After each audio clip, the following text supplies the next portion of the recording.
The owl is recording, but there's no sound. And it's not on mute. I guess. I don't know about the cables, you know, I don't know.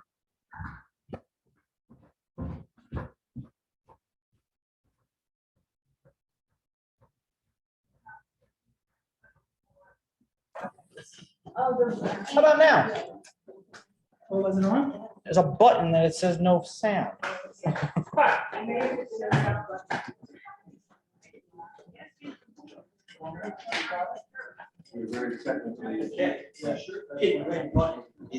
Come here, everybody, now we're good.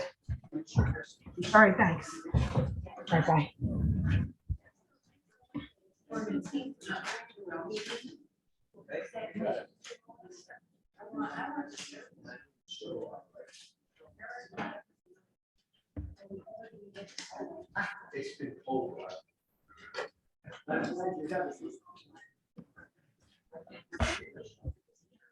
You need a pair of pliers on it.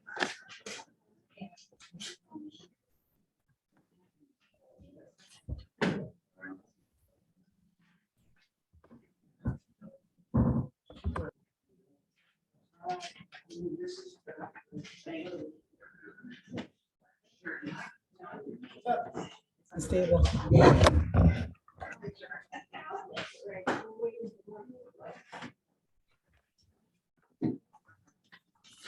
Not good. Try it over here.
Oh,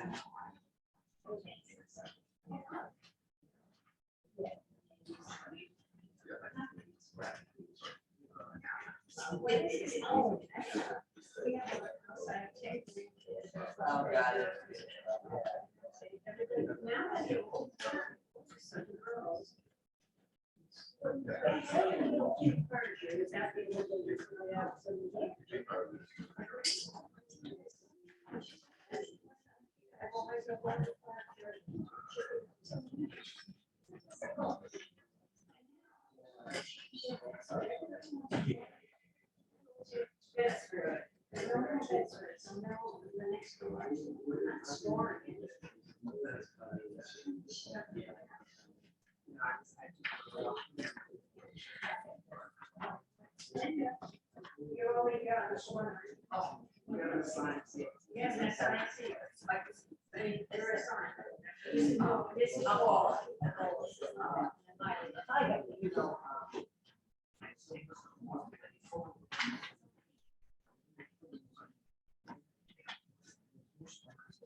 Big red.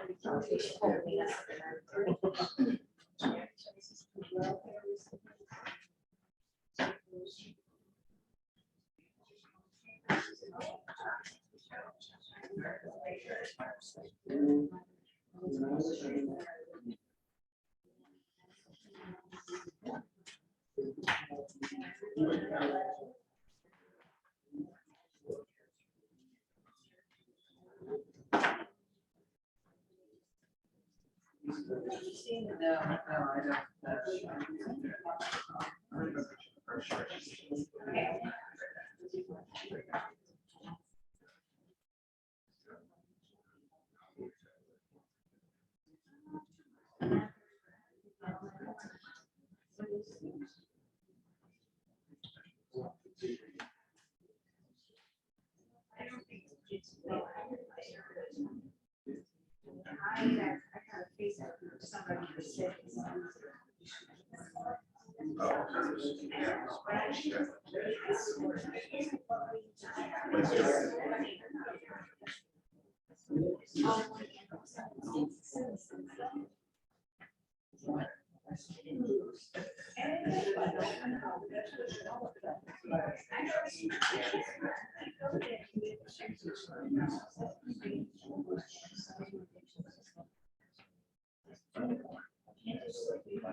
Oh, that's the one I'm in. She's the one.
Yeah, Greg can catch up.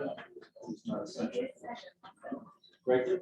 I sent a message. 5 minutes ago.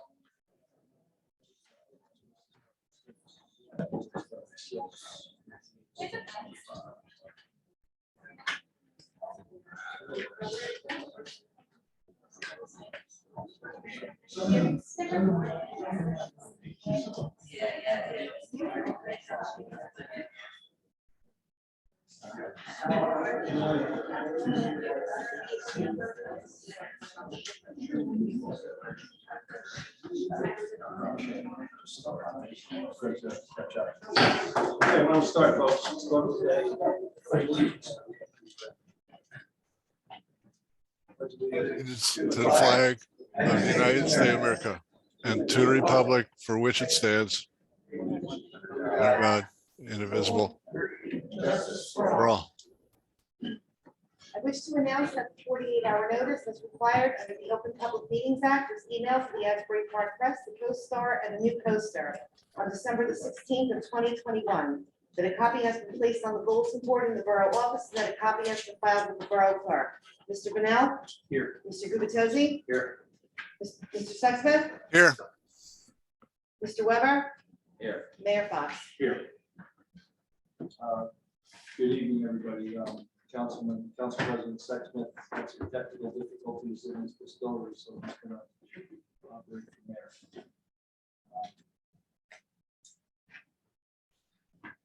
Welcome to the number 13 this year. We're going to start this meeting with the 2022 budget and then the budget adoption. And hopefully we'll be successful with that. We'll start with some council comments, followed by, we'll open it to a public hearing and then move to a vote. I'll just make brief comments. I've been in this role for about 19 months, and affordability in Main Street and individual the municipality has been in front of mind. I've said this in the last few meetings. I think we've taken our overall tax levy in the last 2 years to a good place, an increase up on average of about $279,000 all in. That is a cut of about 60% from the prior two. I think we put on leadership some good competent people in place in administration and finance who have worked on making us a very compliant municipality in the context of our finance and our practices and processes. I hope we can continue to move forward without further delay on this budget. I believe it's reasonably accurate, it's achievable, and it's reasonable. There's a little bit more risk in this amended budget, but we have to manage risk. That's part of doing business. Some cuts go because of reducing the amended cap level, reduce some of our capability, but we'll try to focus on that in other ways and deal with it as we find these financial corrections. So those are my opening comments. I'd turn it over to Councilman Bennell for any comments, questions. No, I have no comments. All last Thursday. Thank you, Councilman. Councilman Gubatose. No new comments. Thank you, Councilman. Councilman Sexsmith. I don't have any additional comments. Thank you. Councilman Weber. I just have comments because it's a completely new set of people here that weren't here when we adopted the budget introduction. So I will just let people know that some of us on council were against transferring money from the utilities like the beach and the sewer into the current fund. And some of that money had to get transferred. That's understandable, but there's an extra $100,000, and we didn't want it to come out of the utilities. And that was changed in the final budget introduction, but we never thought that it would be made up for by increasing people's taxes. I really would hope that that additional $100,000 on the current fund side would be made up by just taking more out of surplus, because we have millions of dollars in surplus. So it is a slight tax increase more than you were gonna have, and I thought we could have easily avoided it. And that's why I voted against the budget introduction last week. Okay, thank you.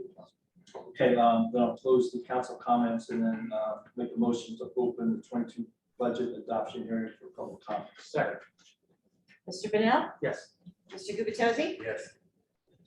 Mr. Sexton? yes, Mr. Weber? Yes. Mayor Fox? Yes. Any comments by phone? Yes.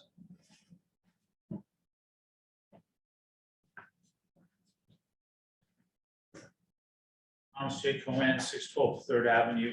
I would like to thank the council for not raiding the sewer fund and the beach fund. That was totally inappropriate. It's been done inappropriately year over year. I've commented over and over again how it should not happen. This process should be transparent and it should be a teamwork process. The mayor, the council, the public, and the department heads. It didn't appear that way over the last 7 months at all, and it was very obvious from the audience. This increase is actually a double hit because many homeowners are going to have their assessments go up, and then that assessment is going to be applied to the rate. And please do not do what previous politicians have done and say, we lowered your rate, we're superstars. No, you raised our assessment, you didn't really lower the rate. So I'm happy that this is over for now, and I appreciate the work of the business administrator and the CFO. It just should have been done a lot earlier and a lot more interactive process. Thank you very much. Anyone else? Yes.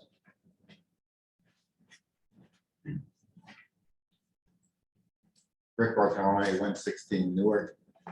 Mayor, I believe a couple of meetings ago, you had said at that time you're doing the budget that it was either $26 or $29 increase for an average assessed home for $813,000, I believe. So I'm just wondering now with this extra 100,000, do we know what the numbers are going to be now? 6103 is that number, right? 6303. 63. Okay, thank you. Any other questions? Okay, if there's no other questions, I'll make a motion to close adoption and move to approve the resolution 2022-187. I'm sorry, oh, we have someone, Sorry, Yeah. motion was already made, so you have to adjust, but I'm sorry, but we'll address the motion on the floor and then you can proceed with it. withdraw the motion. Withdraw the motion. Yeah, withdraw the motion, I'm sorry, I gotta get used to this. Is there other questions on? I don't, yes, there's one hand. Nancy Meadow? Yes, thank you. I'm a little perturbed with this entire process.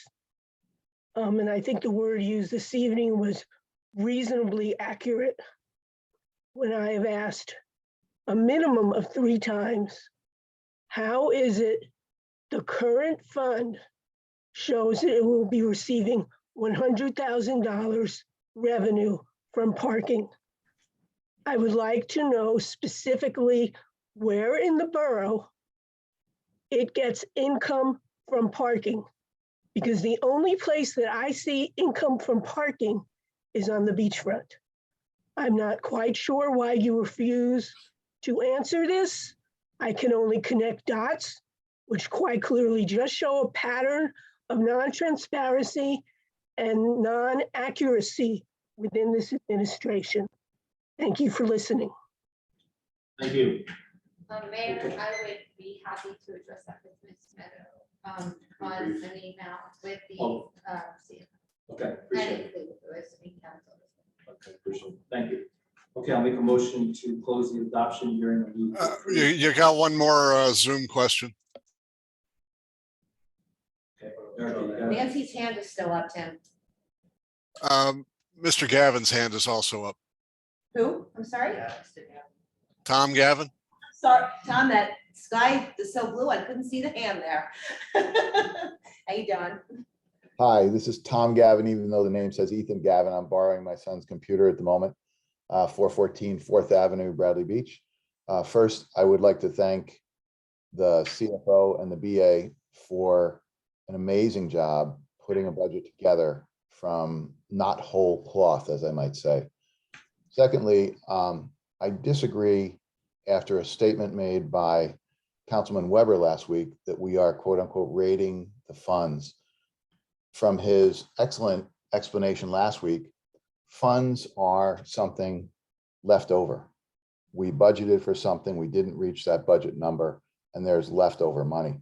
And from what I can understand in my limited time back in the borough, the revenue surpluses in the two utilities are there for a purpose, hopefully to solve issues within the utility, but also if there are issues within the town, considering these utilities of the town to be used as such.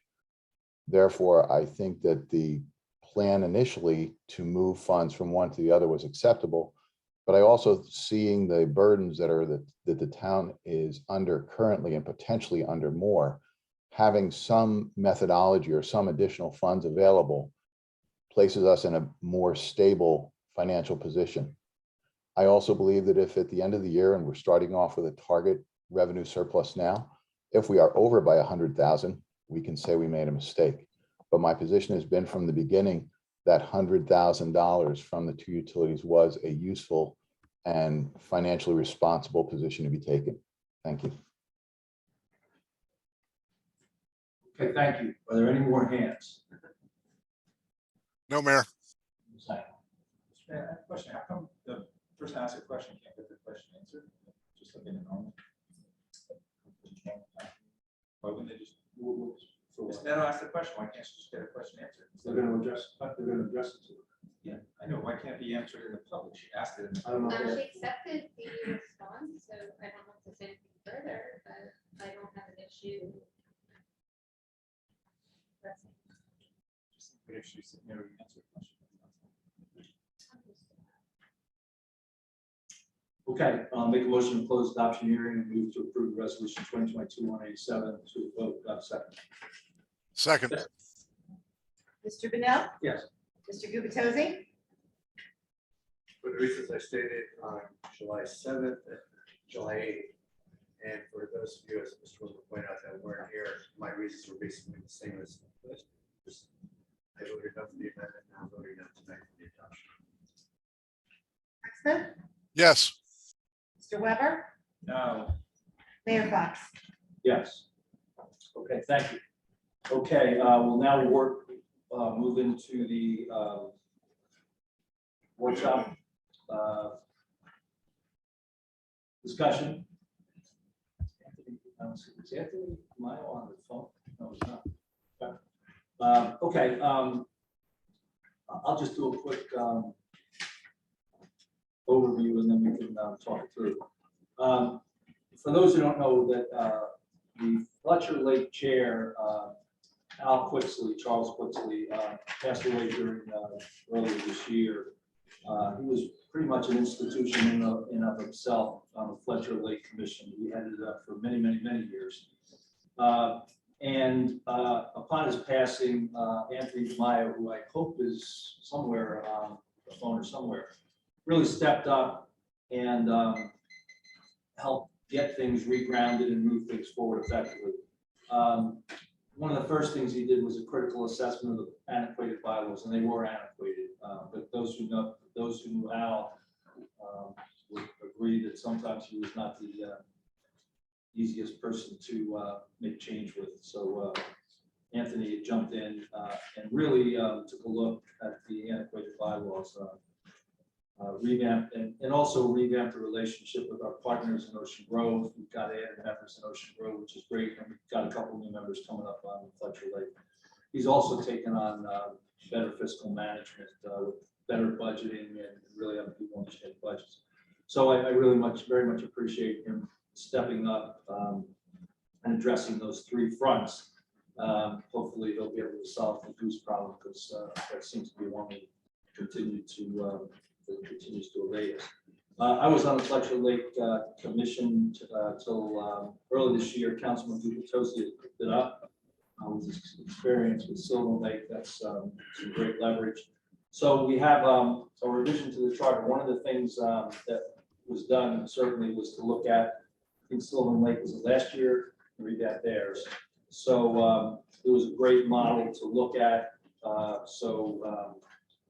think they've done a really good job. And I'll stop there. I don't know if Councilman Lutoso, you have any points. I kind of wish Anthony were here to make some points. But No, I had the privilege of sitting through not one, but two charter revisions. As the mayor just said, I worked closely with Silver Lake a year ago.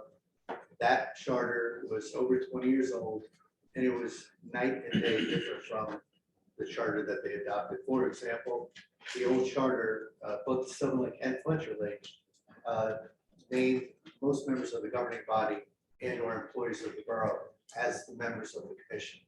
Unlike, fast forward 20 years later, when the members of it are resident volunteers, and there are a handful of adjunct members such as, myself and the mayor prior to me for Fletcher Lake. So a massive overhaul, such a significant overhaul that typically when we amend an ordinance, we redline it, change these words here, strike those, add these words here.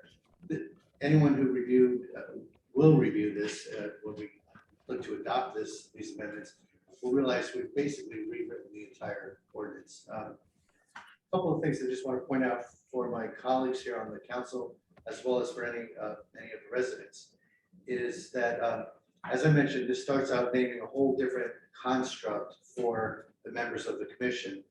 Also identifies the fact that not only are these resident volunteers, both from Neptune as well as from Bradley Beach, but there's a regional process they go through based upon years that they're on the commission. It's all codified here. I'd say for the most part, the most significant changes for anyone who's interested in following. Two are in the membership / representation section, items number 4 and 5.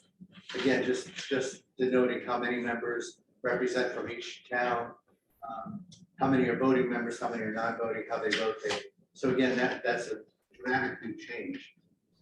And the other two changes I call folks' attention to under mutual municipal expenditures, item 18 basically describes items A through I, which are all expenses that are mutually shared by the two towns. So as an example, algicide treatment to keep the lake relatively clean, maintenance of equipment and infrastructure, flume maintenance, things like that. There's a list of these.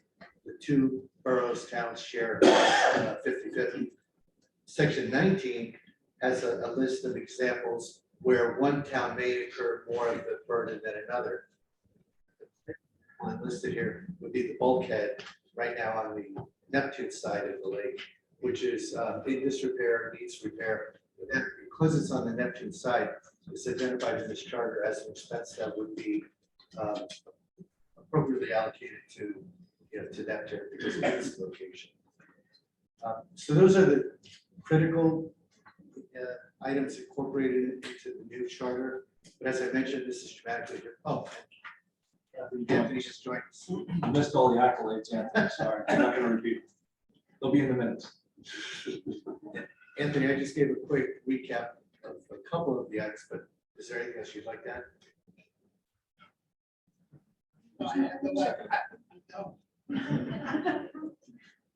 Spend less, earn more. Anthony, the mayor said you did a phenomenal job, and I second that at leading the new commission, or leading the commission in your new role. So thank you. Thank you. Any other questions or? So we just bring this to introduction. Okay, and again, I would kind of ask people to give Anthony a round of applause because he really busted his butt for the last 6 months.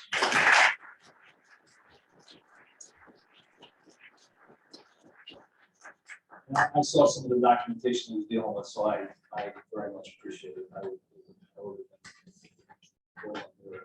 Okay, we're going to go to presentations of the bids. We have one proclamation to read, proclamation for International Drug Overdose Awareness Day. This is the second year I think that we've participated in this, so we're recognizing International Overdose Awareness Day. Whereas each year we lose thousands of people from drug overdose globally. Some survive but suffer permanent injury with devastating impact to the family and friends. And whereas the borough of Bradley Beach is not immune, you may have seen it happen to people around you. Tomorrow it could happen to a loved one. This is not an invisible issue. And whereas the International Overdose Awareness Day provides an opportunity for us to reflect on practical ways to prevent overdose in our community. Overdose is preventable. Knowing the real facts about drugs and what to do when seeing someone experiencing an overdose does save lives. International Overdose Day events that aim to educate our communities about drugs and health. Now, therefore, may it be resolved that I, Larry Fox, Mayor of Bradley Beach, do hereby proclaim August 31st, 2022 as International Overdose Awareness Day in the borough of Bradley Beach to make citizens aware of this devastating situation. I believe that they're gonna, that this group puts flags in Riley Park. Yeah, so you'll see, I think they're purple flags at the end of the month. And that's a good reminder for everybody to be aware of this significant issue. Okay, I'll move to minutes. I'll make a motion to approve the minutes of June 28th. Second. Mr. Pennell? Yes. Mr. Gubatose? Yes. Mr. Sexton? yes, Mr. Weber? Yes. Mayor Fox? Yes. Make a second motion to approve the executive session minutes from June 28th. Second. Mr. Pennell? Yes. Mr. Gubatose? Yes. Mr. Sexton? yes. Mr. Weber? Yes. Mayor Fox? Yes. Okay, the next section is public comments, 5-minute limit, single instance per participant.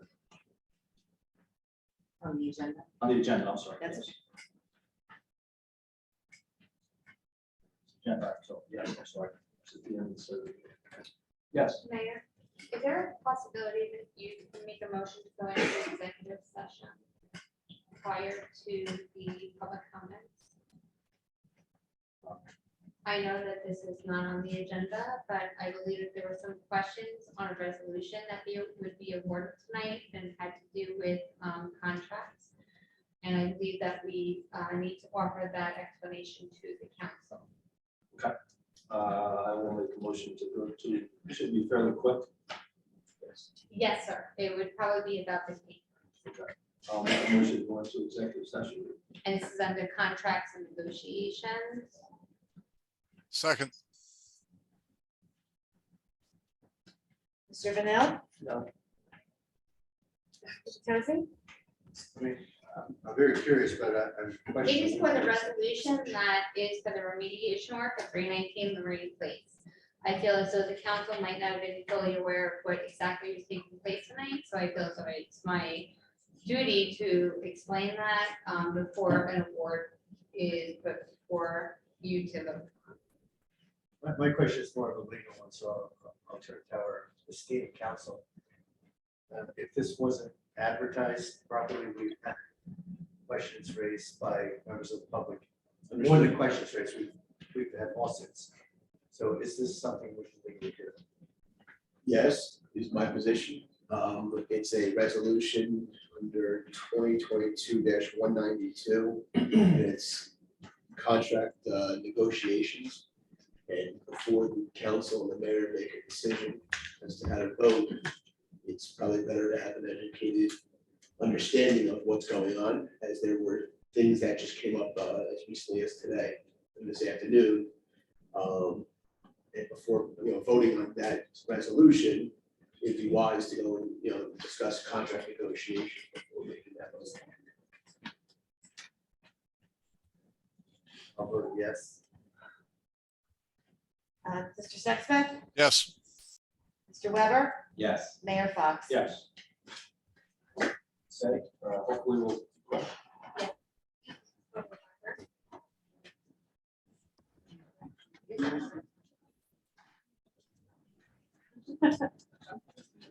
No, it's just.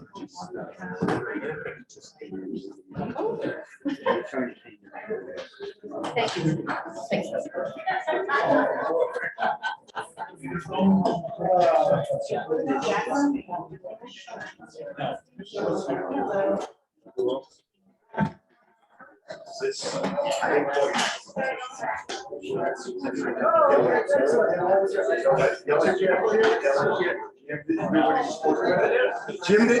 Jim didn't do what he was told.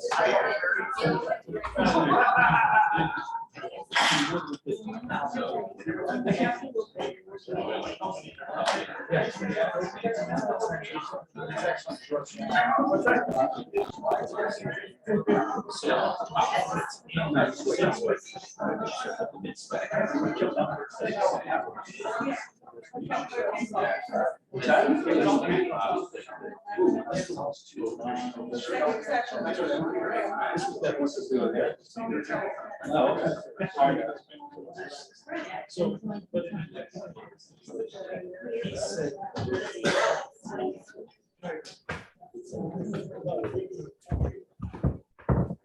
Watch your step. Watch your step. Thank you. You gotta go.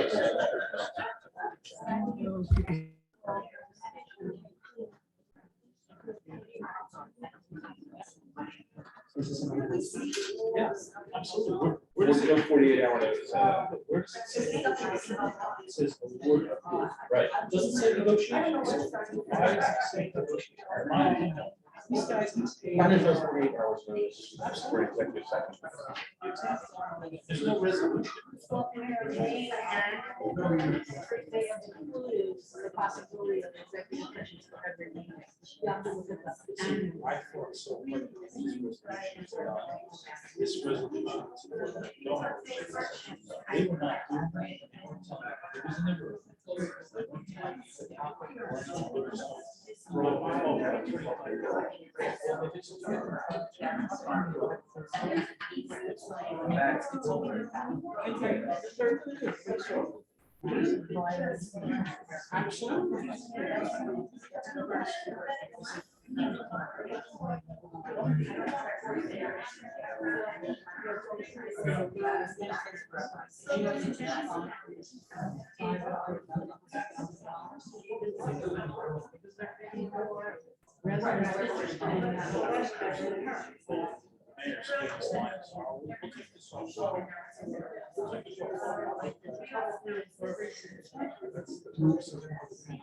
So I guess, you know, I still have to pay them for the water, so.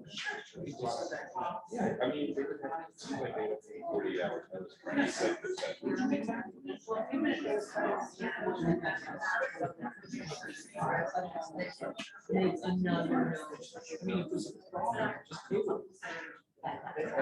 That's only my.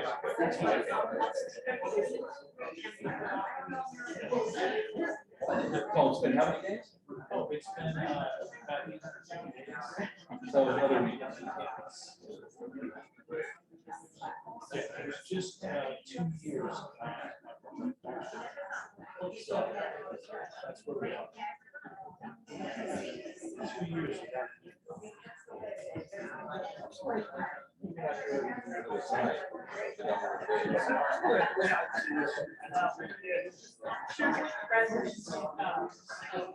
Like you a t-shirt. T-shirts.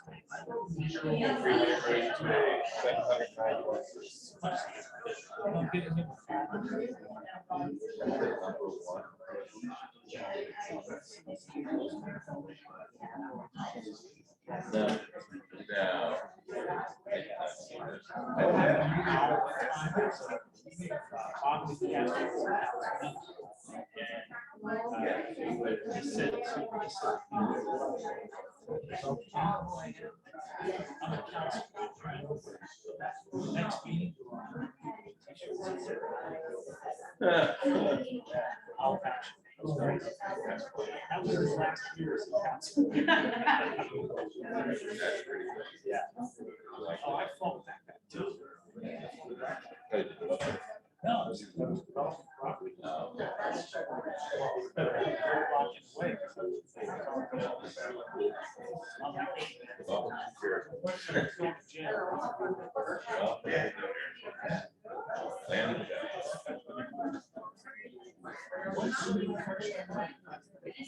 was that guy's name? The columnist called Steve Lopez. He always spoke up. Sir. Right. How are you? I'm good. How are you? Welcome to Pennsylvania. That was the tagline. It's nice to be. Jay, how are you? It smells of stuff too, you know, I'm sorry. Let me know about the meeting. Oh, yeah, yeah. I didn't think it. Yeah.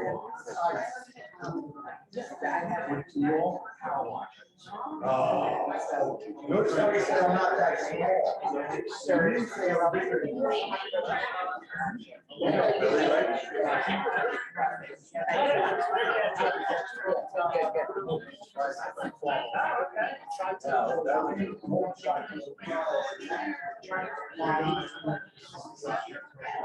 Oh, yeah.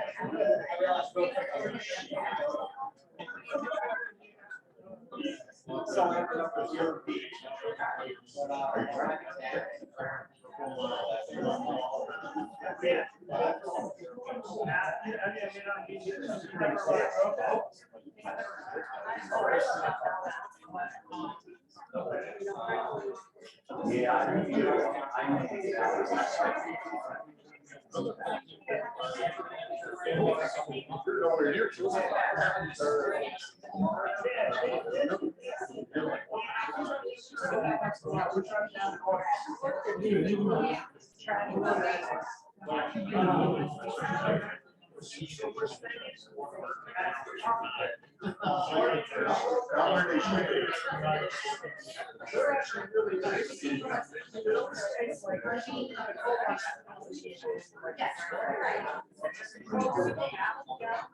Yeah, oh, yeah. You try to get that when you first do it, just to experience it. It's like what's sold out or what's available. But yeah, if I was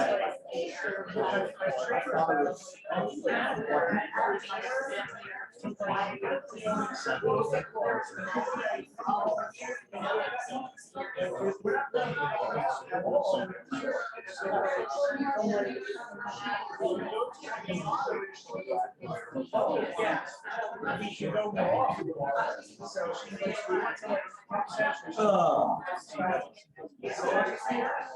we went to one animation. So when we bring the kids in and the father-in-law,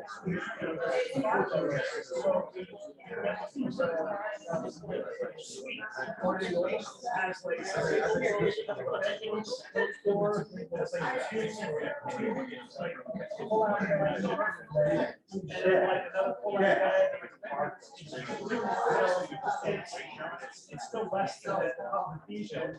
Yeah, you know, and it's on Scotland. So we're actually going to bring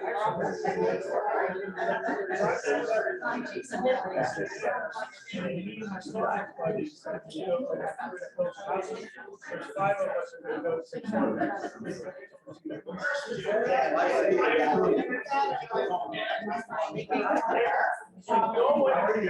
and like when you hold it, want to go it's just too much money. So what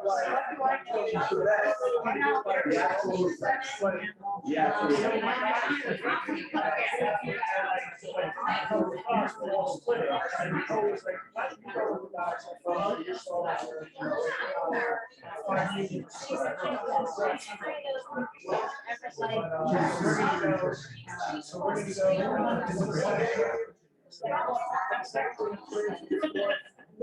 go.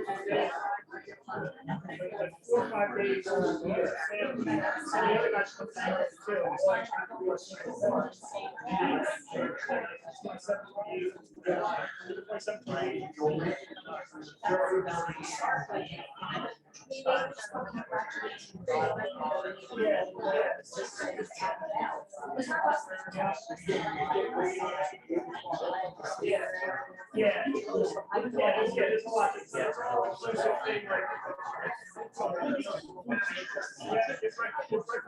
there's a lot. I'm sure alcohol.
Yes, everyone says.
I built a life size laboratory.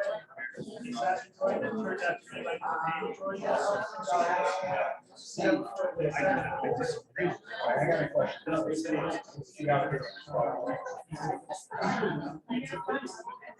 Hold it back. Good. Hold it back.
Now, you know where it's been at school, they always have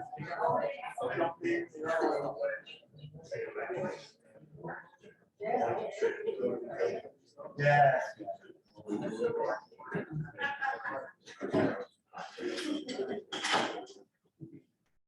Okay, we'll start back up. I believe public comments on agenda items only. Want to make a motion to re-enter the council meeting?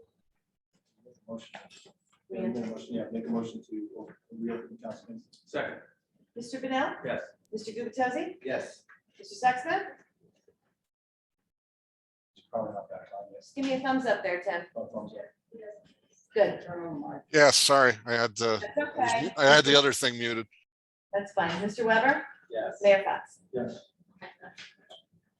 Shauna Greenblatt, 414 Monmouth Avenue, looking at 2022-192. Can you provide some details of the scope of work that amounts to the $200,000 that's proposed for this job? And, you know, what's being awarded is, you know, to the contractors capable of doing all of these services.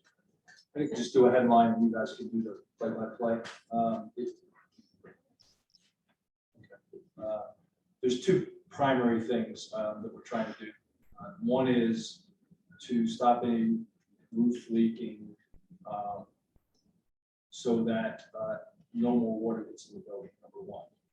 Number two, actually there's three things. Seal the stained glass, not restore it, not you know, go back to its original state at this time. It's just to stop any damage. And then number three is to install heaters, not an HVAC system, but heaters to take the moisture out of the building. One of the issues in the last few years in the building is because the way the bricks were caulked, which was inappropriate,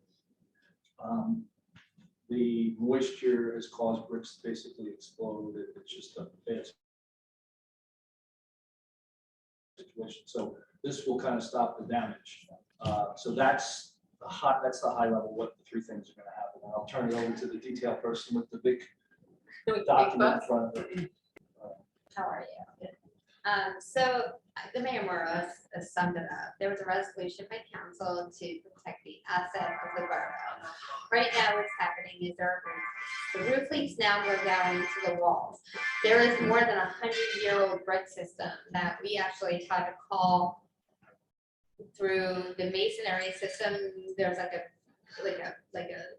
club or like a masonry person that. Could you go back and couldn't hear Chris? I can. Back a couple sentences.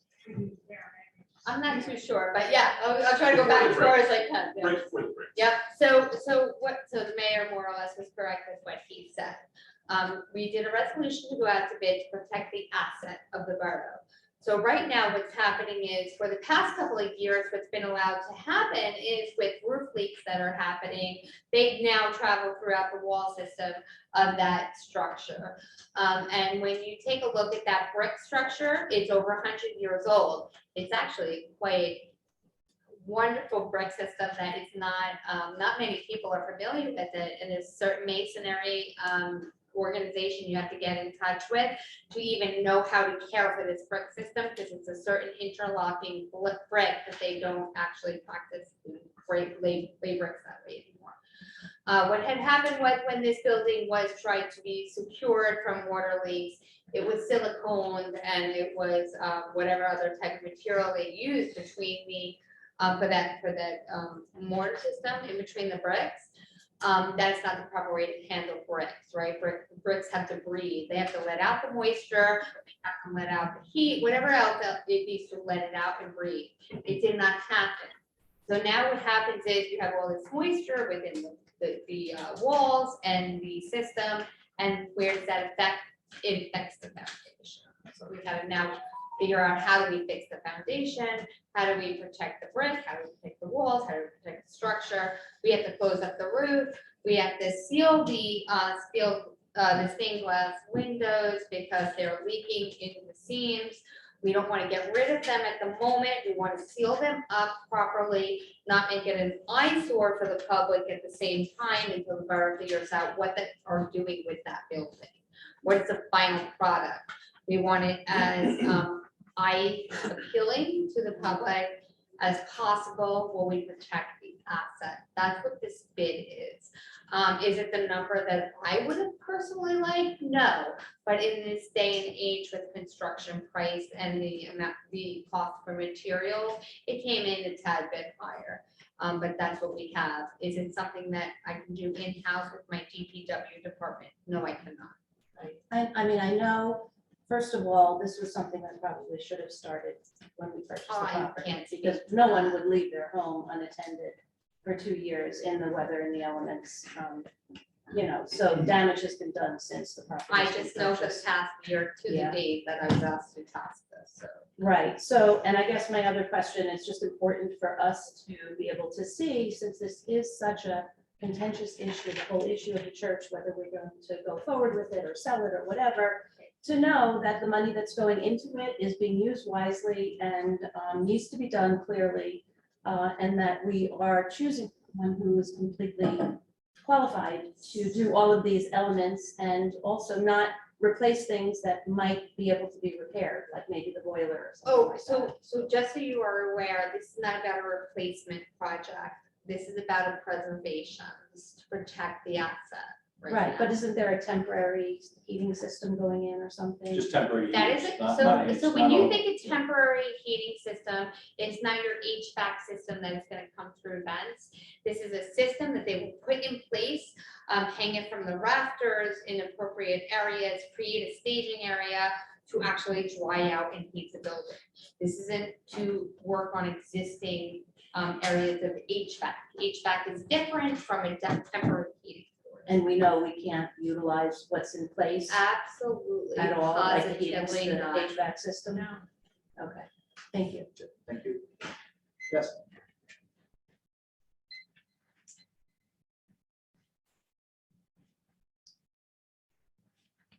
Paul Champion, 411.5 Lorraine Avenue.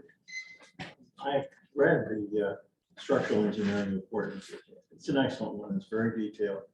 And I really respect the masonry experts who they went out to talk to. Obviously, this has to be taken care of, or it will be exponentially damaged by another freeze thaw cycle. Absolutely. We knew that when we first bought the building. The initial task force that I initiated with Gary Engelstead knew that, talked about doing that. Nothing was done, but it's very, very sad. I am one of the few people who's had a chance to be in that building many times over the last few years before we purchased it through the first year. I've seen the damage that happened after the first freeze cycle, at least the superficial, and I knew what was going on with the foundation. Now, what bothers me is I have not seen any sign of the mechanical, electrical, plumbing analysis from the engineers that Mayor Fox, you said was public and that the council had seen and that it had been posted on the website. Not there, sorry. And basically what I want to know is why can't the existing 3 boiler system that was put in only about 2 years before the building was closed, whether that is non-functioning? I have not seen the engineer's report on that. And it would concern me that you're putting in a temporary heating system when those boilers are more than adequate to fire up the existing radiator system, which I noted in the architects and engineers cost estimation. They're planning on hooking up a completely new boiler system into that existing radiator system. So that radiator system is not being replaced. So the boiler system is not being replaced. These would be individual heating units, almost like a fan, you would imagine. I know what they That would are. heat the area. The HVAC system is not operative. Whatever might have happened before we purchased the building, it is not, it does not operate. The It 3 is- boilers are not operative. They are not operative, Correct. I'd like to see that report. I believe that was in the engineer report, but at this point, we still have to protect our asset. I I understand know what you're that, I saying. know that, I see all this replacement going on, and I do not If you see, need clarification, I have no Thank you. problem again with you, Paul. I absolutely understand your dedication to the building and the project. but and I I don't also, disagree with you at I any also do not like to see money wasted. Thank you. Neither do I, exactly. Thank you.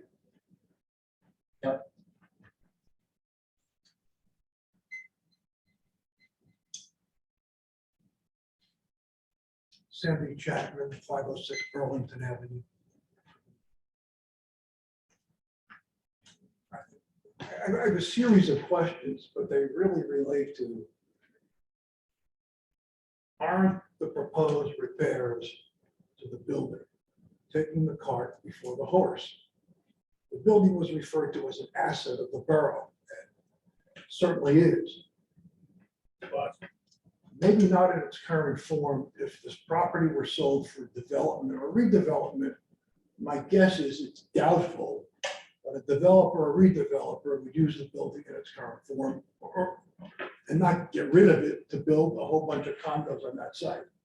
And so spending something in north of $200,000 doesn't seem to me as protecting an asset unless the council has made a decision to keep it and spend massive amounts of money, which I am personally opposed, to repair it and use it for other purposes that frankly the town already has.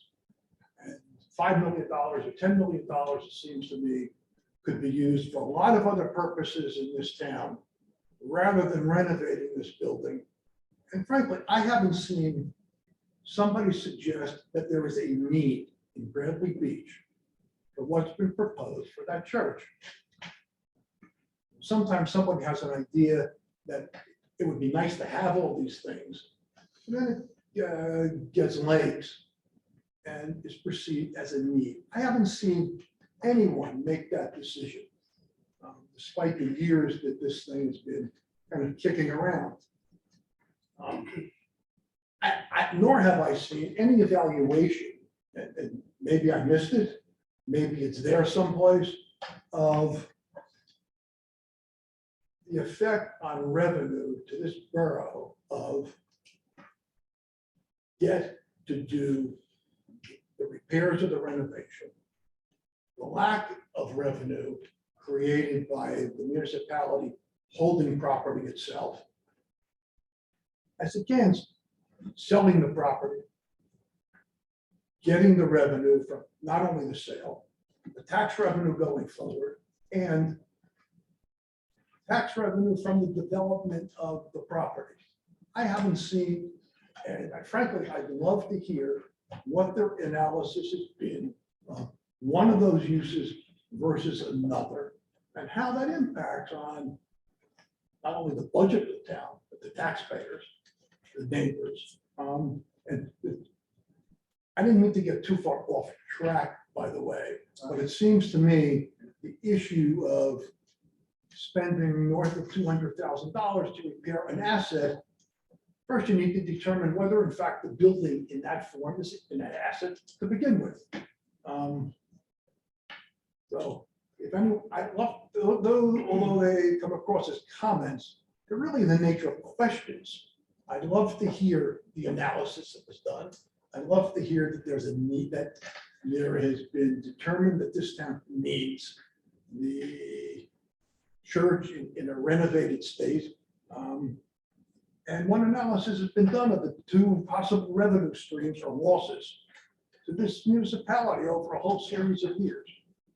Seems to me until that's been done, the determination has been made whether the municipality is going to attempt to sell the real estate to the developer versus repair and renovation with a massive bill. Why talk about $200,000+ of repairs? And frankly, had it been done years ago, probably no harm, no foul. The cost would have been significantly less, and maybe you would have approved an asset. But in this climate, I don't see it, frankly.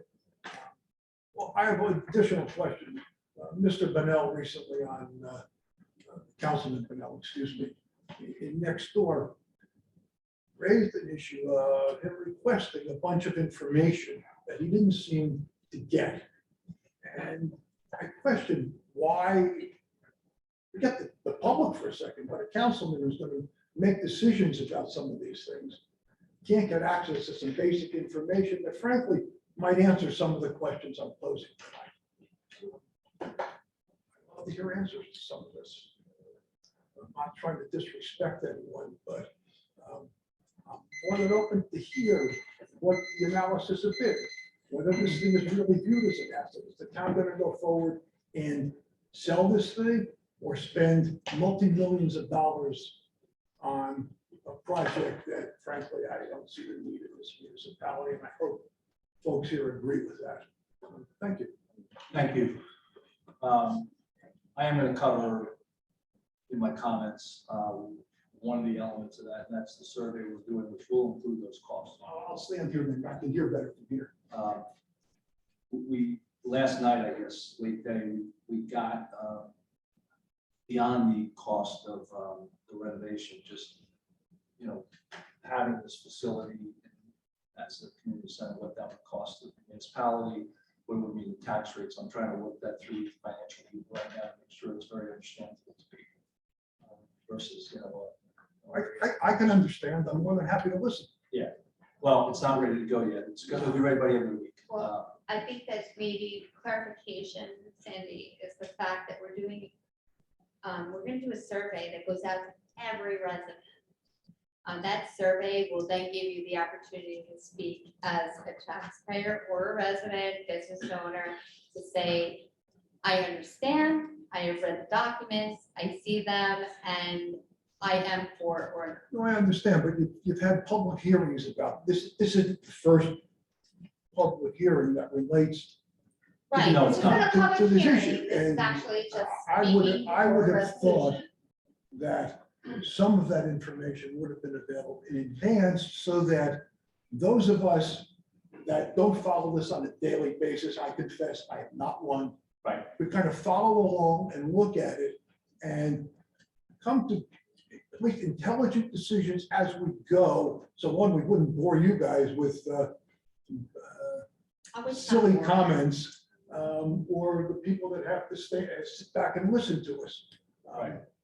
One thing that's already updated on the website, if you go into the website, Borough Council projects, it's already been updated. There's about 7 pretty informative files. We call it like a wiki almost. The last file that we're going to drop in there, hopefully tomorrow, or probably not tomorrow, but by the end of the week, is a cost explanation Of what, I'm sorry? of the project. The total change of use project for the church? Yeah. And will that be cost of the higher number or the lower number that's been kicked around? I'm just, It's going to be the number that the engineers gave us. well, And the financial. that number seems to me is dependent upon the directions that have been given to the engineers about what the ultimate use is going to be, how it's going to be laid out, what the environmental issues are. Right. And I could go on, but I probably used too much of my time already in yours. Yeah, you're over. That's okay. Well, thank you for bearing with me. No. See, you raised a good question. I'll be happy to, if you want to talk offline about it too, I'd be happy to go through some. I'd be glad to. Thank Right you. around the corner from me. I'm aware. Yeah. Yes.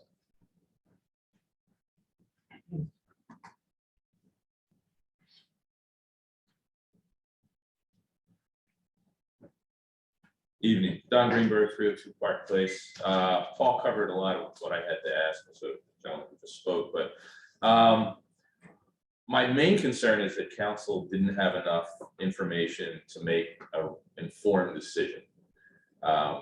Councilman Bennell had posted that he still hadn't gotten the engineering reports he had asked for. So how can they make a decision if they don't have the engineering report? He hadn't gotten a detailed scope of work.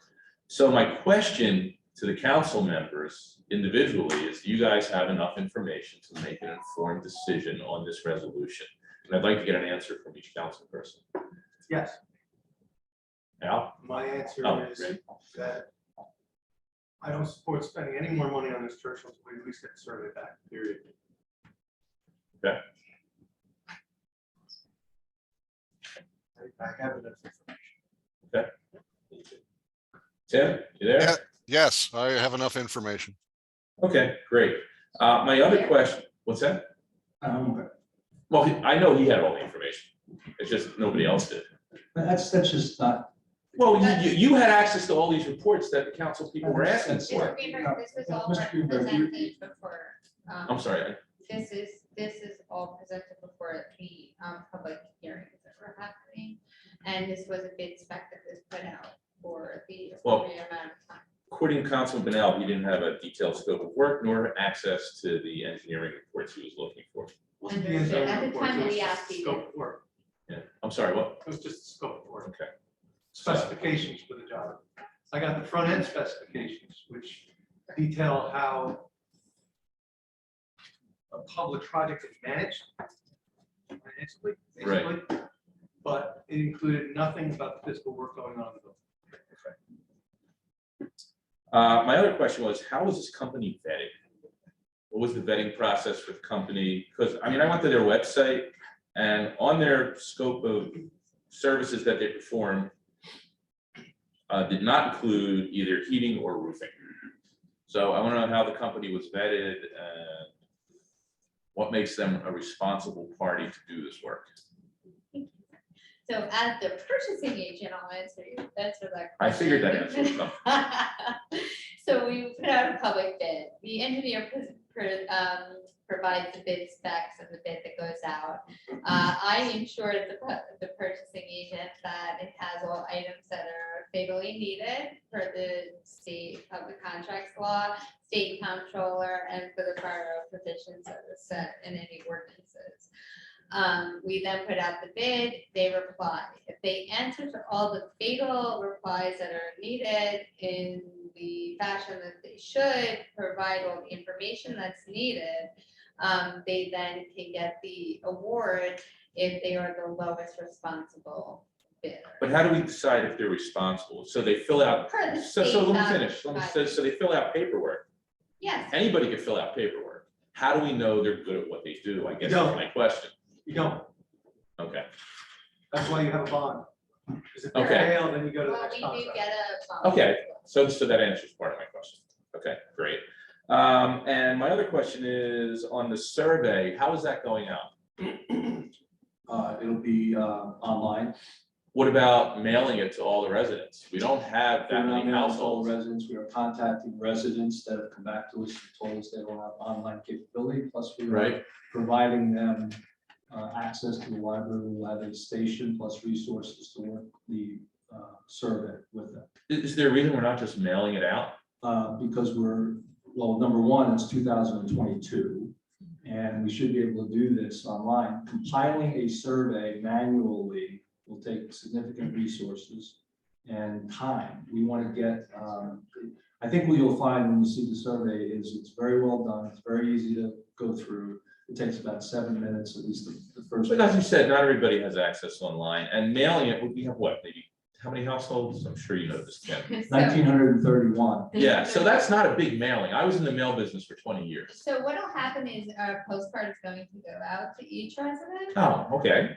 And they will get the postcard. If they don't have access to go to the link and do the survey. Okay, cool. They can go to the library and we will have a station provided. at So we the are doing residence. some mailing then. Okay. Is that property owners only? I'm sorry, I'm the person I speaking. apologize. Is that surveys being?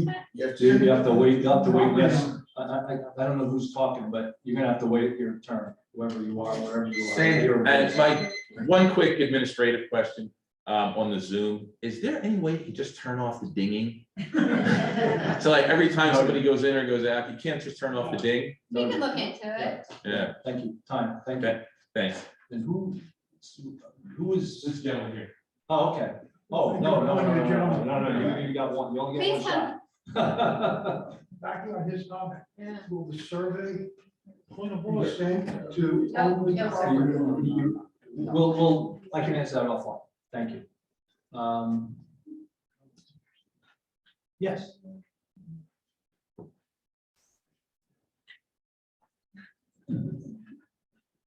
Millie Stapleton, 316 Brinley. I'm attached to the church by the hip. Yes, I know. Millie. How are You know me. Yes, Okay. I know you, Millie. All right.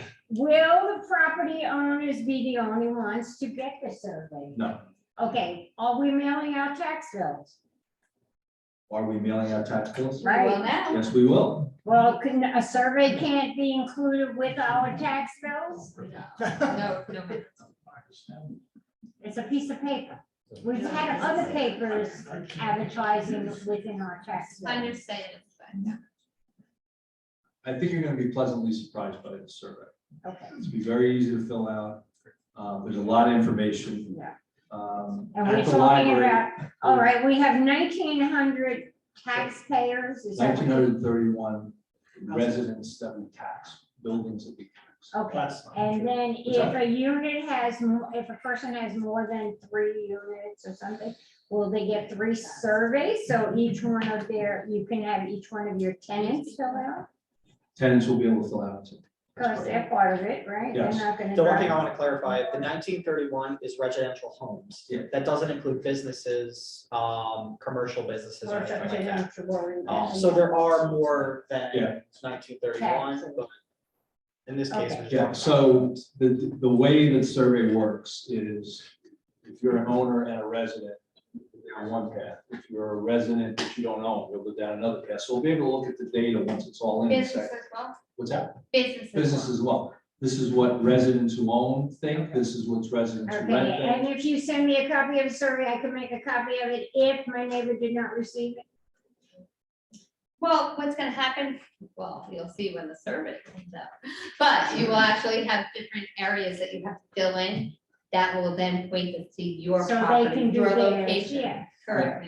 All right, so it is full time. It can be. It can be duplicated to the link, but not to your property. No, not to my address, but to Correct. a resident, someone who lives in town, Correct. not Neptune. I'm not talking about people that are coming in from Neptune. Okay, thank you. Thanks, Billy. Mr. Mayor, can I ask a question about this? Because you just said, recently you're talking about doing a mailing and you sent out a mailing, I can't remember what it was for, but 200 or 300 of the cards or whatever came back undeliverable. That's right. So. We met with the postmaster and That's been resolved. Yes. So you're sure that that's not gonna happen? I'm not sure of anything. Well, there was a meeting with the postmaster in town. We met with our- postmaster. There was a meeting with the postmaster in town, and we've now tried to alleviate any issues with returnable mail. We've now been given the information on how to send certain items, so that if the person has moved, it will then go to that person that has been taken, they now take residence or ownership of that residence or property. So yes, we had a meeting to try to delve in on those returnable mail. Yes. Linda W. 312 Brindley. Hi. What's the time frame for the survey? You get it on a Monday? How many days there Yeah, to 2 fill it weeks. out? 2 weeks? Right now, we're saying 2 weeks. Yeah. So you said probably Thursday it's gonna come out? All right. Are you going to vote on this preservation before you get the information back from the survey tonight? I'm confused. Yes, Yes. you are. Okay. Yeah. Yes.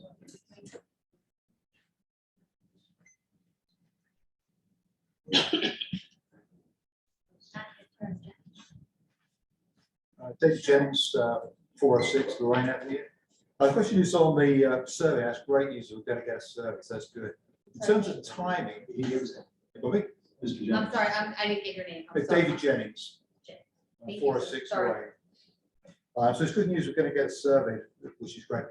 In terms of timing, when roughly will that be? Do you know? This week. This End is of the week. So we're putting on hold. So to the 29th, between the 15th and basically the end of the month, people have time to fill it out.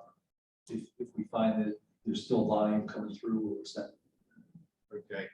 And is that going Jennings, I to? think I understand what you're asking. So- You want to know if there's the like the mitigation or remediation That's on a vote tonight for a resolution, but this is a bid that went out and the bids were returned. The survey in turn is going for the purpose and the use of the building. What do you feel as a resident, taxpayer, owner of the borough who participates in programs here, they use, what do you want to see happen going forward? Those are two very separate issues.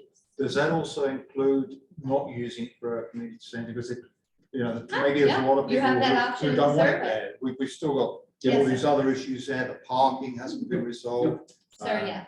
What we want to use it for. That'll be part of the preference, so it'll take you through that, sir. Okay, so the end result will be, yes, we want it for a community centre, and we want it for this, this and this, or no, we don't.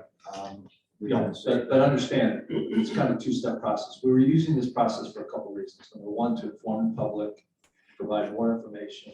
I think you'll find, I call it the wiki section, when you hit this link, we've really cleaned it up, and you can see this, the inside of the building 3D now. You can see the initial analysis, you can see the subsequent change in architectural design. You're gonna see a cost sheet, so you kind of get a good feel for this is it, and then you'll go through a series of questions. Okay, and that will determine what you feel it should be used for. Well, the second piece then becomes, this isn't we tally it up and that's the answer. We need to poll the council again, and we haven't had a chance to do that, but it was our intent last year to do a referendum this November to say, do we want as a community to do this or not? Now, a referendum is for voters in town. This survey is a little bit more inclusive, it includes residents, owners that might live out of town, but they physically own a property in town. So we're trying to get as much data and information and provide it to the public. I was just, again, on the timing, you're hitting at the right time, because all the, the people who are renting out or part-timers are going to be here right now, which is a good thing. So effectively, the 200,000, which will be awarded then for all the maintenance, or not so much maintenance, but to keep everything okay, won't actually be awarded until all the results are back. Is that correct? They won't actually. Not correct. No, that's not correct. So you still. We are voting on that tonight to do that. So what happens is you go out, so a resolution was presented, Mayor. So a resolution was presented to council to bid to protect the asset. The engineer that was given the project was then said, this is what has to protect the asset. We went out to bid, bids came back in the allotted time period that's mandated by the local public contracts law. Bids were received and reviewed by the engineer, myself, and the legal counsel. It goes to the lowest bid if they are responsive and responsible. And then we award out. That is the resolution that is on for to protect the asset. The survey is another totally separate subject. Right now, the borough just wants to protect the asset to make sure that there's no further damage that's happening from the rain, the heat, the elements. I'm just thinking if nobody wants it, that's a lot of money. Understood, but it's still an asset of the borough that we need to protect, because even if we were going to sell it, we need to make sure it's in the most proper, presentation that we can offer for sale. Even if it's gonna be knocked down. But we can't say that, right? Like, we can't say that for certain. It could be a community center in another year. Well, about a year, maybe a year and a half. Well, let's say. Yeah, but I understand your point. It's a valid point. It's a valid point. Okay, good, thank you. Last time. Yes.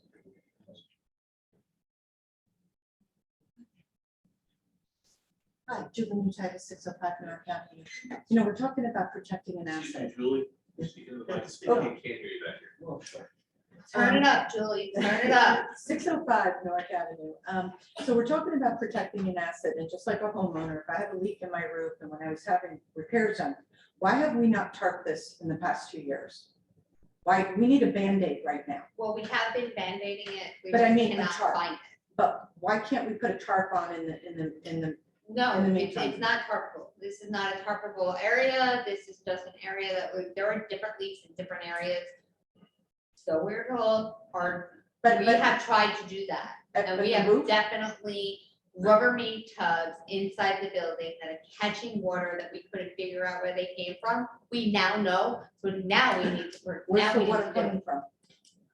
Where? The From roof? the different areas of the roof that we now have But, now but, that we had. but I a time- mean, in the meantime, why can't we cover the roof with the tarp? It's not about covering the roof, it's not even just there's just different areas that were. But it's a leaking. roof. When a roof leaks, it leaks. I mean, there's, You can't, no. how can we not, why not? Because Well, that- either way, whether we tarped it or didn't tarp it, we're at where we are today, so it's what, I mean, I'm not sure what your Yeah, but end question so, is. so the whole thing is, so maybe this resolution doesn't get passed tonight. Are we gonna go now more months of just letting more rain and elements? My DPW So- workers cannot tarp the roof, they're not capable of doing such, no. So we're not, Randy, we're not capable of tarping the roof? It won't really work very well. Okay, well, then that's the answer. Thank you.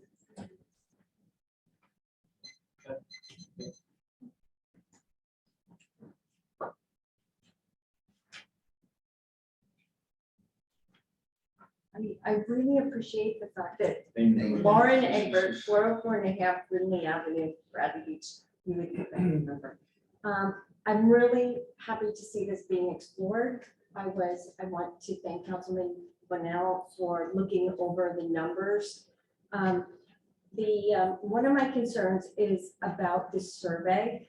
Will the council have any say in the configuration of that survey, in what it looks like, what numbers are the basis? Does the council have any participation? I want to hear that out loud for the record. I had no Okay. participation in forming the survey. So no way in, no see first, no. Well, Councilman Governor's recused from this. Okay, have you, Councilman Ludovici, had any, No input whatsoever. have you had any input? No. No, okay. Because the thing that happened is that there's certainly, I am super sensitive to people being concerned about being able to live and not being strapped and examining what's best for the borough. And fully conscious of the fact that in the end, the decision and the consensus in town may be that preserving the church is not the thing to do. What has concerned me all along is a process that has not felt particularly open, and that I would have never, quite frankly, invested the money in taking the investigation the way it went. When those of us who have wanted very much to see if there's a way that can make this building something that can enhance our town, bring in revenue, make life better, we never envisioned anything close to the scope of work that's in that $10 million number. So the one thing that I'm super concerned about, I wouldn't even want half the work that is in that plan. And it was interesting because the $10 million number was put out front and center in a video on page 1. And the detail of what the engineers and architects were proposing was in that under, you go to Borough Hall and then you go to projects and then and when the architects, the town hall meetings, the architects and engineers weren't present until one meeting after the $10 million number dropped. And that was an hour-long meeting when there was a land use meeting with 2 days notice to the public and no more. And it had to end at exactly 6 because it was land use and it happened to be the day of 8th grade graduation.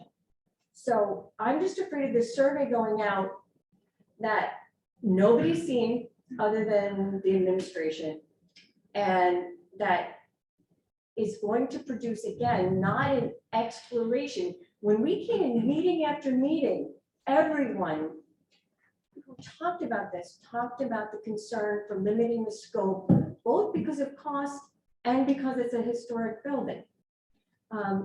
That being said, that's one concern I have. The second concern is that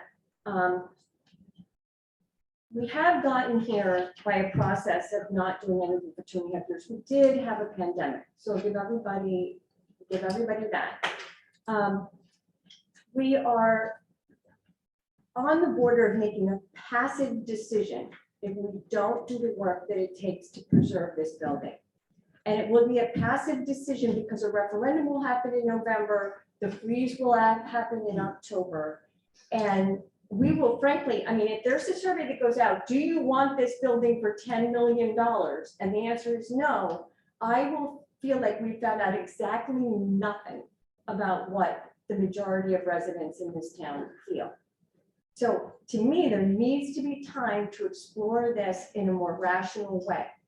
And I want to congratulate Councilman Linnell on continuously advocating for examining this in a rational way. I am going to ask you to please take the steps to preserve this building. It belongs to the people of Bradley Beach. It should not further deteriorate in October. Thank you. Thank you. Any other questions? Yes.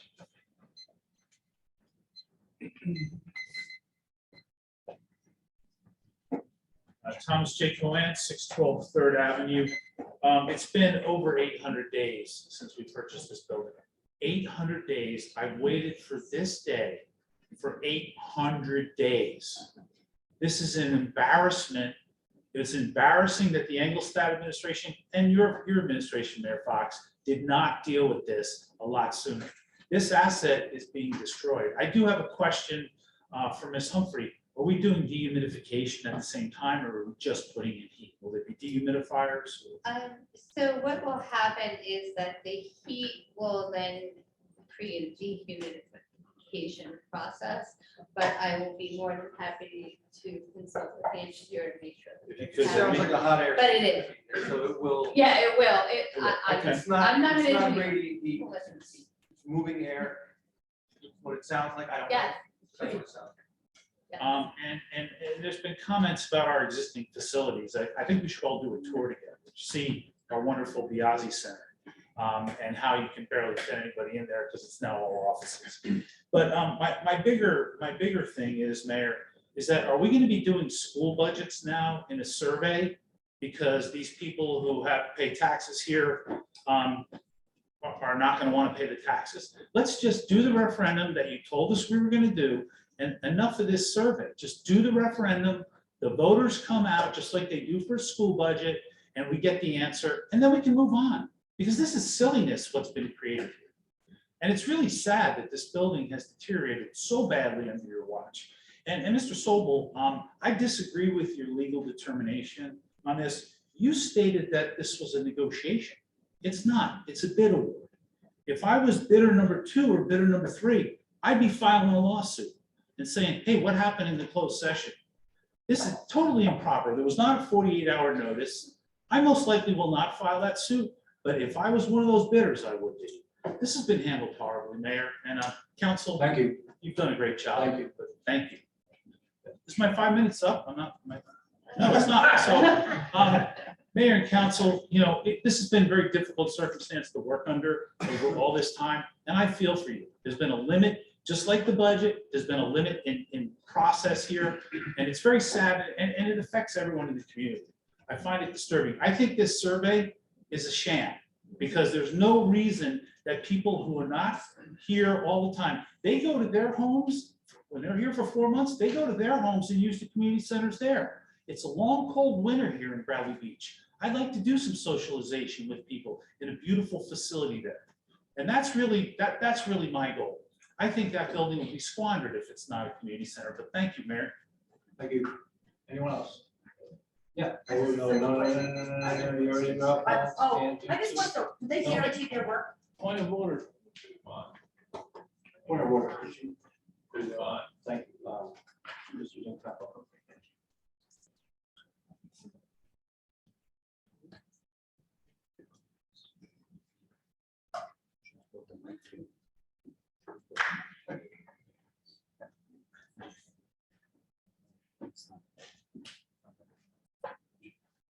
Okay, Jack Temple, 103 4th Avenue. Question on the survey though, who drew up the survey? A professional. Hired by? So if you were at the meeting, I think you were at the meeting at the 16th of June. At that meeting, we did a brief, probably about 5 or 10 minute discussion on the survey. So the person's name is Miranda Nash. She's done professional survey. I can forward you this package on her Right. credentials, what she's done. She's worked with the same group of, actually it's now 6 people. It was 5 that worked on the actual design of the residence.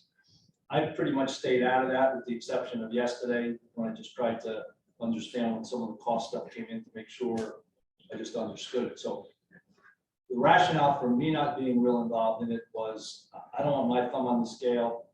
The rationale for not having the council involved, we really don't want anybody's thumb on the scale. We want an objective assessment and an objective set of questions.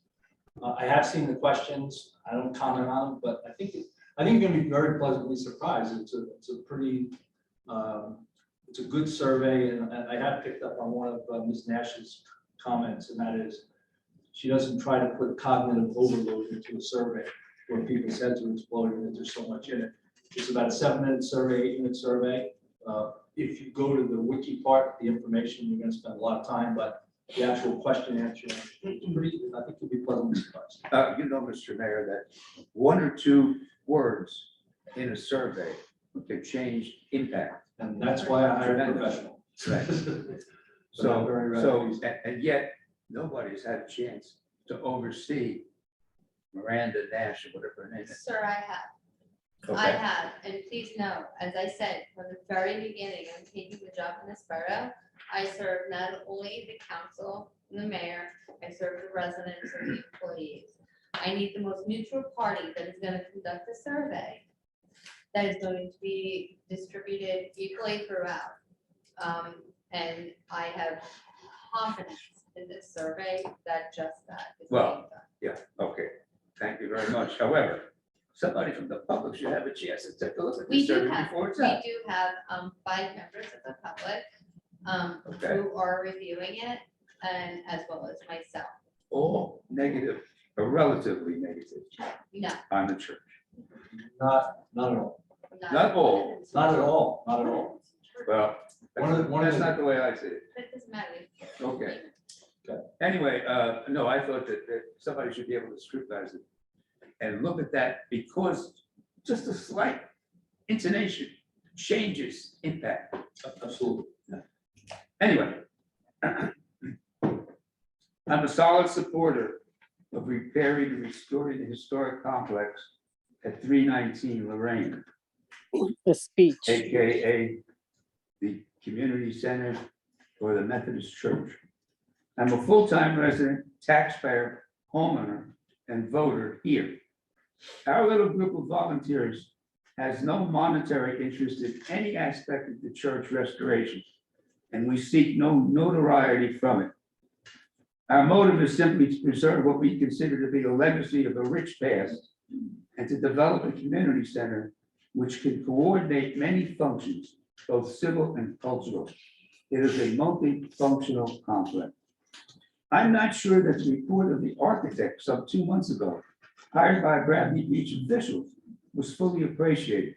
They were quite favorable as to the unique architectural aspects of the complex and felt that it had real potential and design appeal. I think that report, word for word, should be made available on the borough website so all the people can read it. It is. It's on there? Yes. If you look at projects on your website, council projects, you'll see 7 reports and it explains what each one is and it goes into tremendous. But does it go into it word for word? Yes, it does. It's their reports. And that was, I forget what meeting that was at. That was not the June 16th. There's a number of them. There's March, I'm sorry, it's February 16th. Okay. There's a number. My mistake, it's on there, okay. And I think everybody should be encouraged to read it because they were very supportive of retaining the church. Okay, And the survey will also lead you to that link as well. I hope so. Yes, it will. Anyway, yes, it will be expensive, but I don't see why everything needs to be done at once. Certainly a logical construction progression over the years can be feasible. We will seek grants and donations, of course, as we go along. As for using the Carmen A. Biasi Center or the Rec Center or others as an alternative, yes, it's an alternative, but a very poor one.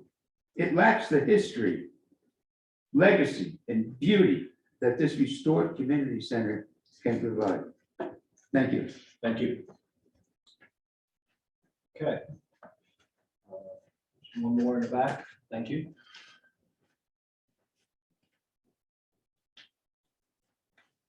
Bob Tarantino, 401 Ocean Park Avenue. Just a couple of questions about the referendum versus the survey. What do we expect to get from either or both that may sway the mayor or the council? So the survey is designed to do a couple of things. One, get an initial view of how people are feeling about it, you know, what their priorities are. So it's more of a education plus give us some feedback. The referendum would actually be very short, because referendums are short. It's a couple sentences and say, I'm not sure. Well, we haven't had somebody construct that yet, but it would be basically, are you in favor of moving forward with this or not? I think that's what the referendum would say. The surveys has some of that in there, but it also has other things that you have to answer. So it breaks some demographics out for you, it gives you more information. We view it as educational and also kind of the predicate for the referendum. But The it is more possible- information we can put out there to people, they can make informed decisions better. So the survey is going to really help provide that. And I'll comment on it when I go through my comments on what we're going to do. But it is possible that the survey comes out favorable or negative and the referendum comes out the other way. Anything's possible. And I'm just wondering how that sways the council. I mean, what does the council hope to get out of either the survey or the referendum? I would hope we get a good indication one way or the other about the direction that our residents want to take.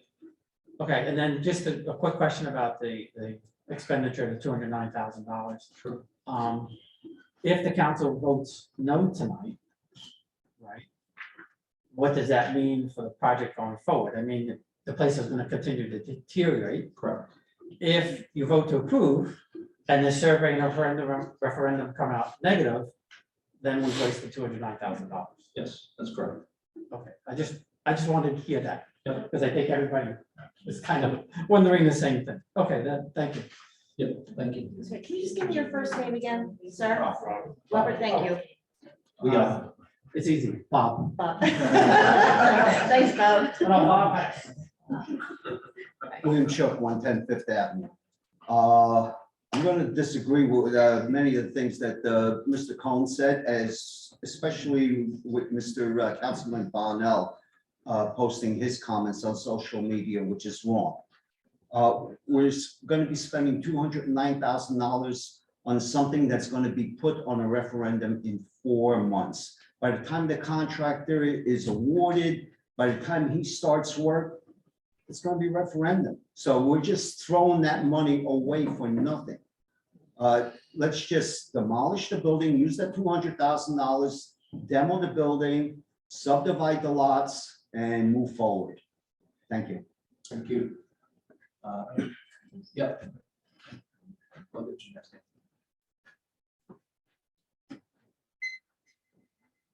Dr. Tom McGuire, 610 Ridley Avenue. Does the referendum have to be in November? Can it be sooner? No, it wouldn't be sooner. The best you can do is later. And if you do it later, the expense is about $25,000. If you do it on a November referendum, it's basically no cost. So it's only November, that's when we shop, we can't do it, can't do it in a month? No. You have to pay for the cost of the actual election. Yeah. Fees, so then you have to like pay for another election. Okay. It's called a special election. And then at that Occurs. point, we missed the deadline and Yeah. it could actually be, it would be It after would be after. the November, and is it April that would be? I believe so, yeah. What else is being voted on during that time? Is council also being voted during that time? In November, yes, that's correct. Okay, thank you. Yeah. Anthony DeMayo, Lake Terrace. Make this really pretty short. First of all, we don't have to have a referendum on this, but Kimberly needs a microphone, okay? Am I not loud enough, Anthony? I will turn it up. No, I wouldn't love it. No, because we have people online. I'm We sorry. have people online who cannot hear, and she Thank you, contributes a Anthony. significant amount of content to the meeting. Hey, well, I'm sorry. Am I wrong? No, it's good. No, Anthony, I appreciate that. For the first time in my life, I've been told that I've been too quiet, so I appreciate that. Okay, so Go that's, for it. Keep okay, going. so that's number one. Because her contributions are material to the meeting, that's why. Number two, for the last 13 years, I have been a real estate journalist and blogger, specifically for the state of New Jersey. And I've seen certain cycles happen. I focused on Ocean and Monmouth County. And unfortunately, I've seen this cycle happen. And right now we're at a precipice with the real estate market that I think we may be, the decision to purchase the building is one thing. The decision to renovate it is a completely other matter. So, and what's going to happen if the cycle goes down is the residents are going to be bearing a great deal of burden financially, and the taxes may go up and they may not be able to do it. So that's number two. Number three, the reason why the building was purchased, let me just give you a psychological term. It's called shiny object syndrome. It is so attractive. It is so cool. The building looks great, and we had an opportunity to buy it. But the wherewithal and the knowledge to execute the strategic plan, I'm concerned about. And I just am very, very concerned that we bought the building at a good time and we're renovating it at a bad time. And so I just want to run that past you guys because I don't want to lose any money. Thank you. Okay, looks like there's no one else, so we'll move to the next agenda item. There's- Zoom. Nancy? We have Nancy and we, one other person. Nancy? Yes, thank you. You know, the June 16th meeting was supposed to be a town hall discussion. It was clearly much more than just a presentation. And if you sat back and listened to what people have been saying tonight, once again, without the sarcasm of the administration, and actually listened, you would hear that people have unanswered questions, the same questions that I tried to ask since June 16th. And it is just so not only patronizing, not only embarrassing, but insulting that this administration cannot hear what the public says. Here you go again, wanting to spend another $200,000. I think we could all ask why it's that much money, go back with the history. Ms. Natalis asked questions that I've been asking for years. I'm not going to repeat that all.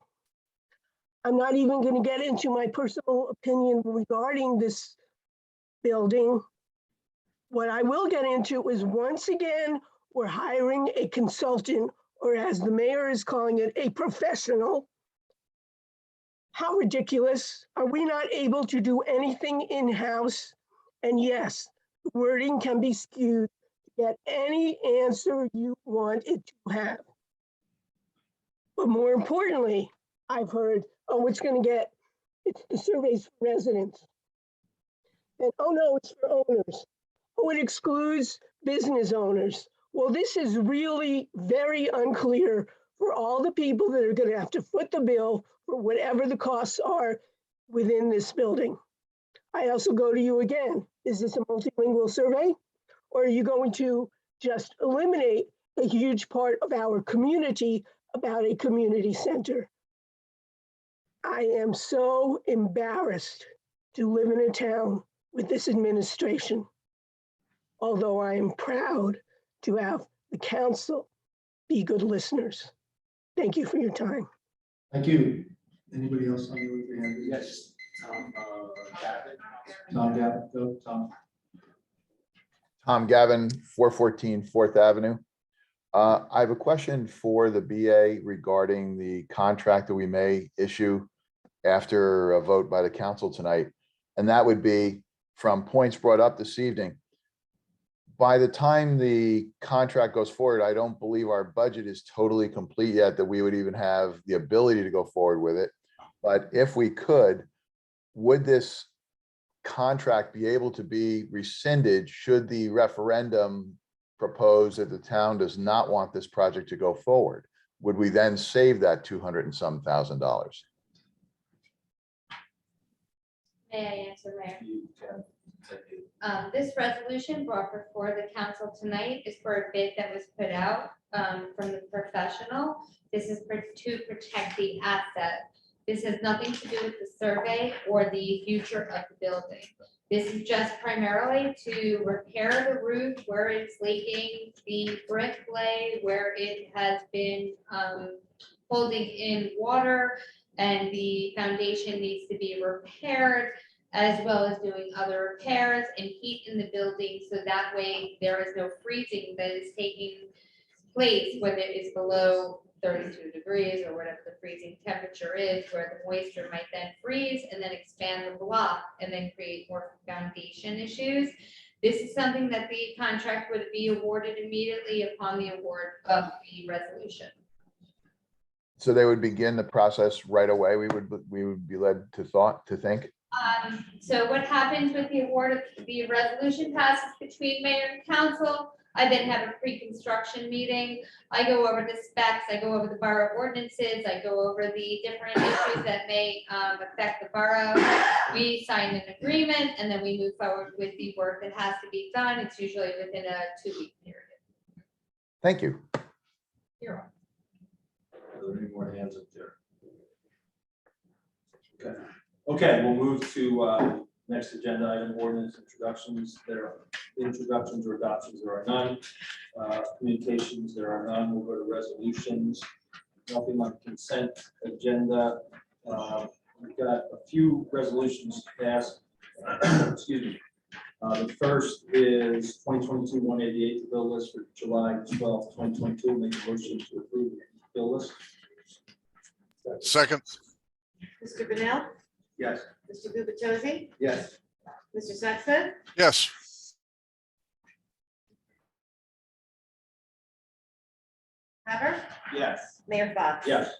2022-189, supporting the Assembly concurrent resolution number 31, increasing the property tax deduction for veterans to $1,000 and base future deductions on annual consumer price index increases. I'll make a motion to approve 2022-189. Second. Mr. Bennell? Yes. Mr. Gubatose? Yes. Mr. Sexton? Abstain, Mr. Weber? Yes. Mayor Fox? Yes.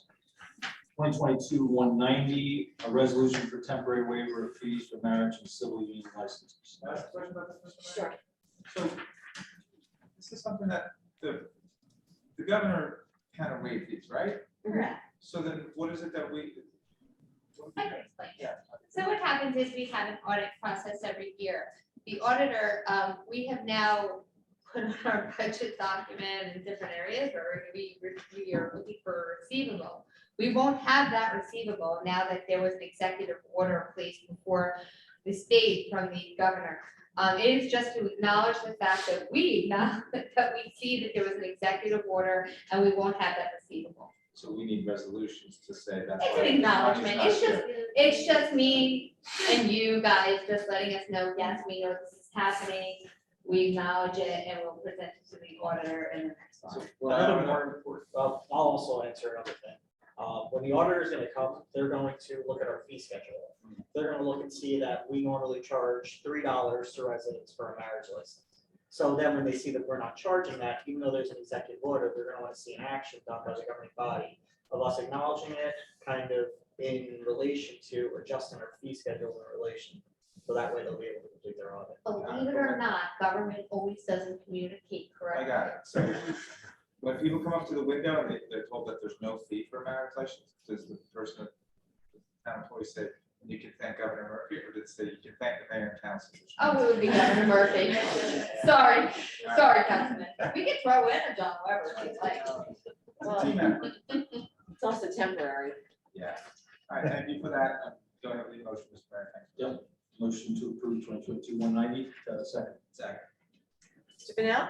Yes. Mr. Gubatose? Yes. Mr. Sexsmith? yes, Mr. Weber? Yes. Mayor Fox? Yes. 2022-191, authorizing the New Jersey Coalition Against Sexual Assault, NJCASA, to conduct their 5K race walk on Sunday, September 25th, 2022, from 7 a.m. to 11:30 a.m. Make a motion to approve 2022-191. Second. Mr. Bennell? Yes. Mr. Gubatose? Yes. Mr. Sexsmith? yes, Mr. Weber? Yes. Mayor Fox? Yes. 2022-192, award of bid for interim repairs and temporary heat project for 319 William Avenue. Make a motion to approve 2022-192. sec, Mr. Bennell? For the same reason I said earlier, I'm not going to support spending any more money on this building until we can at least have a survey in hand. The survey's only 2 weeks out. It's not- We can approve this in 4 weeks. You don't have to do it tonight. So my answer is, my vote is no. Mr. Gubatose? Well, let me start out by sharing with the public that I had notes to self, now all crossed out. So what that reflects to all of you is that I've listened very attentively to everyone in the audience. I also listened attentively to information that our VA provided to us in executive session. Clearly, folks in this audience, vast majority of you probably have a very strong bias one way or the other. We heard that tonight. Some say demolish this building, let's collect the revenue. Others say we could have a beautiful community center. As I sat here and listened to the two sides, I continue to remind myself, there's probably a third group out there, possibly people who don't regularly come to meetings, may feel very strongly one way or the other, or may not have that much of an opinion just yet. As a council, we represent everybody. So it's not just the folks that are strongly in favor or strongly opposed. I think it's my commitment to all of our residents to do what I think is in the best interest of our residents. We heard some comments tonight that I thought were really good, very thought-provoking.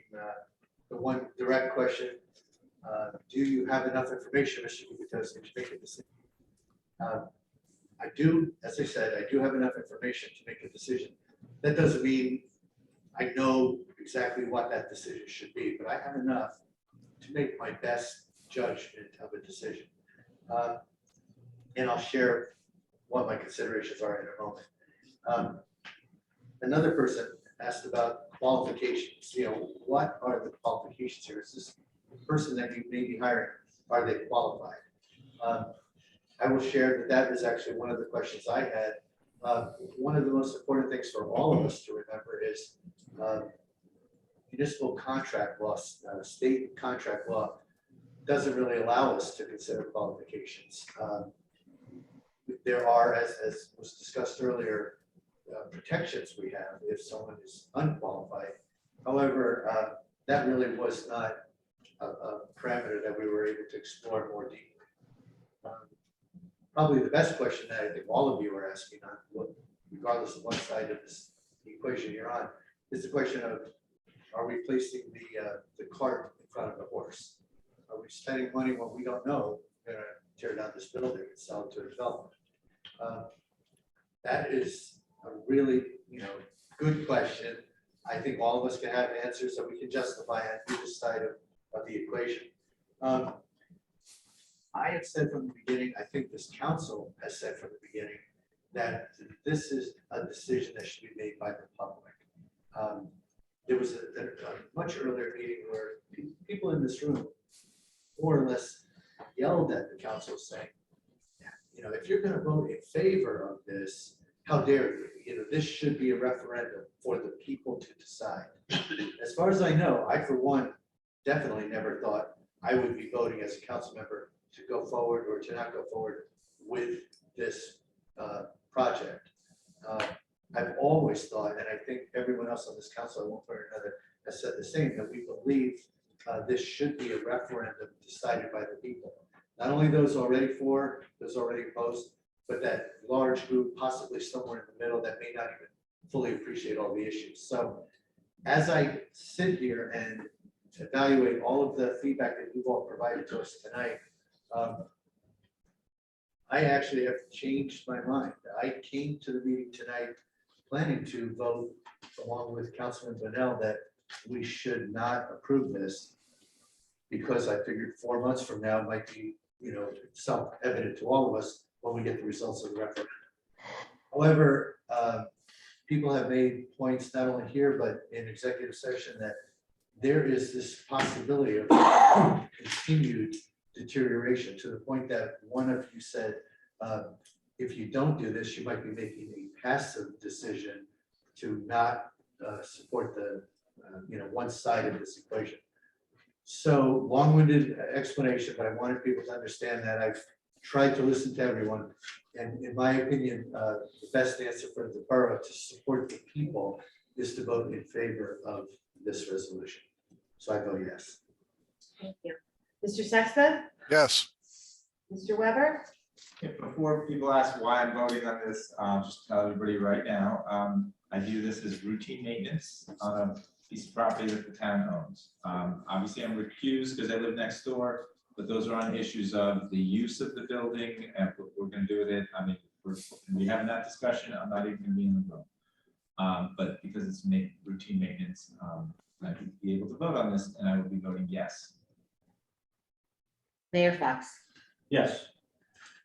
Okay, there are no announcements, so we'll go to mayor and council reports. Start with Councilman Burnett. Okay. Okay, first aid. For the operational period ending July 12, 2022, the squad responded to 12-day calls, 7 night calls, for a total of 19 calls. 15 were for medical, 4 were for fire calls. The squad provided medical coverages for the 4th of July fireworks on the promenade and the park past Riley Park. The squad fulfilled 100% of their assignments for the operational period.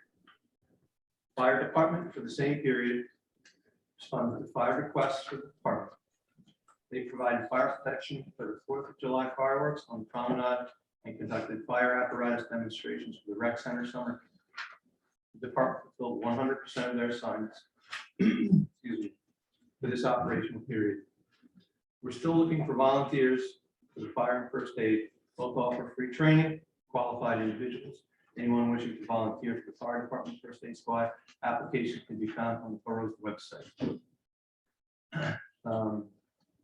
And they always like me to reinforce the cooperation that goes on between these two departments. The second half of my report, I'm going to tell you that over the last 2 to 3 weeks, I've been approached by a couple of people who have questioned my honesty and integrity. And I also understand that there has been some finger pointing at the fire department. And I'm not going to stay silent anymore. I brought my Bible because God's going to be my witness here right now. 8 weeks ago, I connected the dots, the Lion Larry and the Oprah requests anonymously. That weekend, I took that information, went over to Tim's distillery. We traded about 30 seconds of pleasantries. And then I looked him square in the eyes and I said, Tim, so you're Lion Larry, huh? And in typical Tim fashion, his response was immediate, direct, and concise. He said, yep. How'd you figure it out? So I explained to him that he left fingerprints all over digital documents. And I also said that I had done some homework at the state level to find out if there had been anything illegal that happened here. And I had not found anything. But I did say, you are going to have to answer to the court of public opinion at some point, and there will be consequences, likely. Again, typical Tim response, he said, there's always consequences. told him that I was very busy, I didn't have time to chat, and he would call me this week, we wanted to talk about it. That Tuesday, he texted me and said, do you want to talk about that thing? I called him up the next day. He told me that he had shut down the email address and that he had rescinded the open requests that were still with the town. I spoke to Al that weekend, and he told me that requests for his information had not been rescinded. I didn't follow up with Erica, so I don't know the answer. I don't know how this is all going to play out. I would imagine there's going to be a group of people with pitchforks and torches who are going to call for resignation. There's probably going to be a group of people that will come up with justifications and say it's not really that big a deal. The thing that really frustrates me the most is there's going to be a large faction of people who say, who even cares? All politicians are corrupt and liars, which really bothers me because I know some that aren't. I happen to be one of them. That's the end of my report. Oh, by the way, if anybody wants to see how the dots connect, here it is. Thank you, Councilman. Let's see. I am the liaison for the Silver Lake Commission. And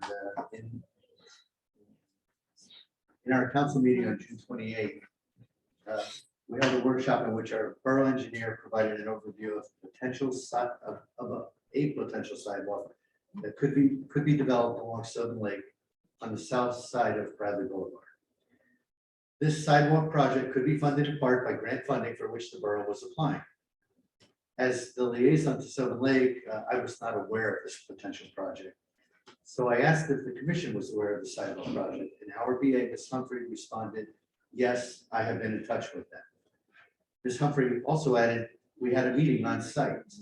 I know this because I went back to the video to confirm my own recollection.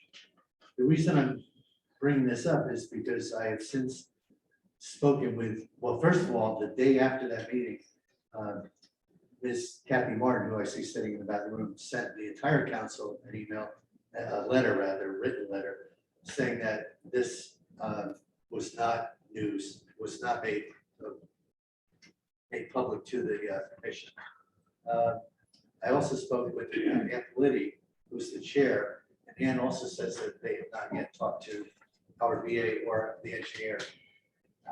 I feel like I'm regularly stuck in the middle between the communications I'm trying to link to the residents of our borough and what's happening with our administration here. And when I'm a liaison, it's particularly embarrassing that I'm not in the middle. So I am going to give Ms. Humphrey a chance to explain. But given that we are already in the process of applying for this grant money, and I went out of my way to ask the question, are we working with the commission? And then I implored our engineer and our administration to work collectively with that commission. It was very disconcerting to hear that they were not aware of this at all. So Ms. Humphrey, could you just help us reconcile? So first, Beth, I have to primarily take exception to what you're saying. I have brought up in meetings that there would be walkway improvements. I did have the DPW superintendent in on the meeting and we discussed it. Whether the people that were in the meeting didn't understand or comprehend the fact that we would go for any funding if it was appropriated by any grant funding, I can attest to that. So another issue is that the borough has a liability, right? Like we are the borough. Just because there is a commission doesn't take away the liability of the borough to be responsible for different improvements. The CDBG funding from Monmouth County, it is for everyone to learn to accept. We provide enjoyment and inclusiveness for borough property. It's not a commission, it's not about different committees or such. That is the area of the borough. It is the area of the borough that fell within the mapping of the CDBG grants. The borough has not applied for CDBG grant funding since 2016. This funding that is available to the borough on a year-by-year basis that we should be taking full advantage of. This is funding that is given to all the municipalities in Monmouth County. I see no reason why we should not have applied in the mapping area for the CDBG funding, whether we go forward with the project or not. This is just primarily a walkway for people to enjoy Sylvan Lake. It is not changing any mapping of the area. It is just truly to include all of the public who visits, the residents, and anyone else that wants to come into Bradley Beach to enjoy the area. That's all it is. And that's what the application and resolution was for. Whether we move forward or not, that's another issue. We still have to go before committee and get voted on. But the fact that the county has money that we have not utilized in 2016, I feel as though we needed to do the right thing by the residents of the borough. We pay county taxes. Let's put it for the grant application. So that's my. So I again have no qualms with us applying for grant money, and I actually applaud your initiative in identifying those opportunities for the borough. But my concern is, we have a commission for each lake, as you know, and I happen to be the liaison for each lake. And when I pointedly asked in a meeting, are we working with the commission? Yes. Well, And I answered you when you first, I just answered when I answered you. I There said, was yes, somebody we in had the a meeting and it was with the DPW superintendent and we did bring up a walkway. The DPW superintendent is not a member of the commission. It was with the commission when I first took the position that we brought up different aspects of improvements. It turns out there was grant funding that was given many years ago that had to do with picnic tables and different plantings. The plantings weren't done to really the commission. They weren't happy with the different plantings, and I said we can address that. We addressed the snow fencing that is around the lake at this time because of failing bulkhead. The snow fencing is up as a safety priority, and the GIF has asked that we keep it up. At that time, we said we thought it would be a great idea with the width of the street if we included a walkway. So yes, it was included in the meeting that I had. But the meeting that you had, did it include Ms. Chility or Ms. Yes. Martin? It did? Yes. Okay, well, I've talked to both of them. in the past I couple of understand, and I don't want to put anybody on the spot here. If you'd like to take it on offline, that's fine. If you don't want to go forward for the CDBG funding, that's fine as well. We just felt as though in the timeline that we found out that we were qualifying for the grant, it was the best opportunity for the borough to go forward to ask for the funding from the county, because we haven't utilized this funding since 2016, and it's one of the only boroughs in Monmouth County that hasn't applied for grant. Well, it's great to get free money. I guess the most important thing is we have. It's not free, It's not free money. it's money that you pay. You pay for it. Taxes. It's our county taxes. Correct, and if we don't collect it, we've paid for it either way, so if we get it, it's a bonus. It is. Can't call it free, apparently. No. But the point being, we have two commissions, and I wish Mr. Camille was here because he would say the same about the Fletcher Lake Commission. Our commissions want to be aware, they want to be informed of what is happening in their respective territories. And Agree. we And can that's why I discuss brought it what up. degree of knowledge was given, but, I mean, I was surprised that I personally did not know about this. Mayor, what more do I say? No, None yeah, of the yeah, commission- I think, are you done with your comments? No, I'm not. I would like to have some respect for the employee. role I'm asked to play as a liaison. And I was not Point noted. informed. Point noted. Fletcher Lake, I have a similar question. A month ago, I did ask about the status of the benches. Yes. I was told by Mr. Bale earlier today, he still does not have an update. What, can you please share with us, what is the status of the memorial? Now, I don't understand why we're bringing this before a public meeting. Mr. DeMayo When I asked am me for this. available throughout the month. So that's one thing. I have asked for an application from the Fletcher Lake Commission to let me see what the guidelines were for these benches. You can't give a bench and think it has a 50 or a capital lifetime for it. So I haven't received any application because they cannot find it, so I cannot go any further. I'm waiting from the Fletcher Lake Commission to give me the application for that bench program to see where we are at. here at the borough, what we do for these promenade benches, there is a lifeline on those applications. So at the end of life for that bench, we save those plaques and we see what we're gonna do going forward.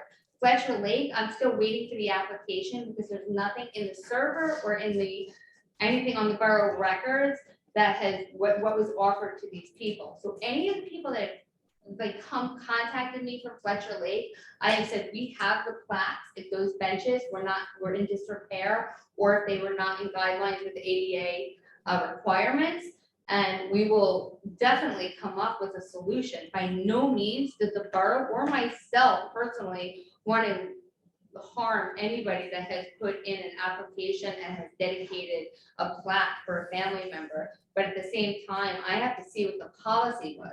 And if the borough didn't have that in writing, I need it from that commission. And one of the- unfortunately, that's where there is a disconnect between commission and the borough Yeah, response. and in this particular case, I can comment, when Al Quixley passed, his son provided me 4 large boxes of information plus another box, basically 5 boxes.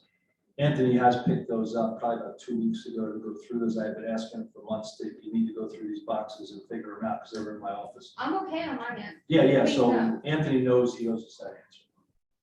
Well, again, the Fletcher Lake Commission, and again, I'm informed by Mr. Mayo. We'd just like to know what happened to the benches, what the plan is. I hear you, you're looking for a form.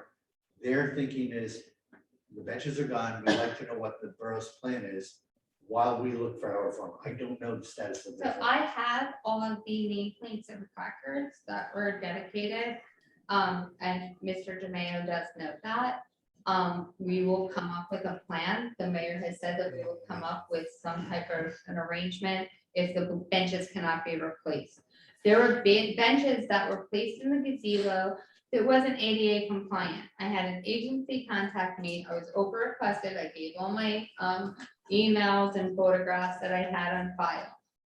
What has to happen is if our engineer went out, we found out, yes, you are the person that made the complaint. They are correct. It wasn't ADA compliant. The benches did not allow room for everyone to enjoy the area. We did remove some benches that were not in the best shape or they were not ADA compliant. And I have those placards for those benches and we will move forward. Nothing will be there's nothing going to be discarded until we come up with a plan. I'm just waiting for the paperwork from the commission to see what we promised to the people that purchased. Yeah, remember there was no photograph available. And there was no photograph available, even though the person said they gave a photograph. Yeah. They did. The Oprah request, there was no photograph available to give that person, just so everybody knows for the record. And for the record, I just want to make sure that we, the administration, maintain an open dialogue with Anthony and Fletcher Lake going forward. Anthony reaches to me asking for information and I don't have updates. Thank you. Okay, thank you. Councilman Sexton. Thank you, Mr. Mayor. I'll start with the police activity report. The police arrested 2 individuals for DWIs. To get to Councilman Bonnell's comments, as I stated publicly, I am not the anonymous requester, but I do know who it is, and they did use my computer for their Oprah requests. This individual submitted their Oprah requests out of concern for the well-being of the town, and they submitted them anonymously because they were concerned about blowback from members of the council. I'm going to continue to protect this individual's identity in order to protect their right to privacy under New Jersey Oprah statutes, as well as New Jersey whistleblower statutes, and to protect the borough from another avoidable lawsuit. Thank you. Thank you, Councilman Weber. Thanks, Mr. Mayor. I want to thank Councilman Brunel for his candor. What Mr. Brunel said is true, then there's 2 different things were just said here. After this all happened, we got caught up in a little bit of budget drama, but there's a lot of talk about, we kind of want to know what Oprah requests are costing the town. With this conversation with the mayor and also with the administrator, and I think that kind of got lost in the budget drama of the last few weeks. So I was expecting a report on what Oprah requests are costing the town. So will that be forthcoming? So yes, I did request from the different Oprah councils that I want an Oprah breakdown for each and every over request from each individual, what the request was and what the dollar amount is. Of course, we are paying legal to do that request, so in their assistants are currently processing that. Please note, at the same time, I am reviewing negotiations for UFCW, PBA, Chiefs contract, and other people that have retired. So we are quite busy with the council at this time. I will check. Fair one. Okay, great.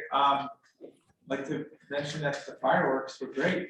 It was great. That weekend, Sunday, Monday, this town was packed. It was buzzing with people. It was really awesome to see. I don't always like it when the town is super crowded, but it was really great to see on that weekend. And then just a couple days ago, the Park Fest in Riley Park was packed. I hope people enjoyed that. I didn't participate in the packed crowd, but I hope people liked it. A lot of people were in town. I don't have a lot else to report because the Environmental Commission's meeting would have been on July 4th, and so that didn't happen. It was rescheduled, and the Shade Tree Commission had no applications. And I'm thinking maybe that's a good thing. Like, we're planting a lot of trees, and people aren't submitting applications to chop trees down, so that's maybe a good thing. It wasn't mentioned, so I will mention that over at the school, they're having a meeting right now. This week, the school board is going to be interviewing candidates for superintendent. So that is one of the most important, people and positions in town. So that will be taking place this week. And since we've talked a lot about the church tonight, I just want to, people have obviously different opinions, but might as well give mine. This property, the church on this property is related to the founding of this town. There was no Bradley Beach before there was a church on that property. See the thing over there? It says 1893. The church was put there in the late 1880s. Not that particular building, but the first building was there in the late 1880s. So then we formed a town, and then just a few 7 short years later, they built that building. So it's connected to the founding of the town.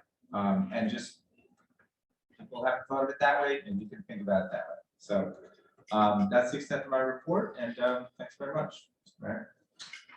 Thank you. I've got a couple of comments. I'll probably reorder them. First, we are about almost at the half point of summer.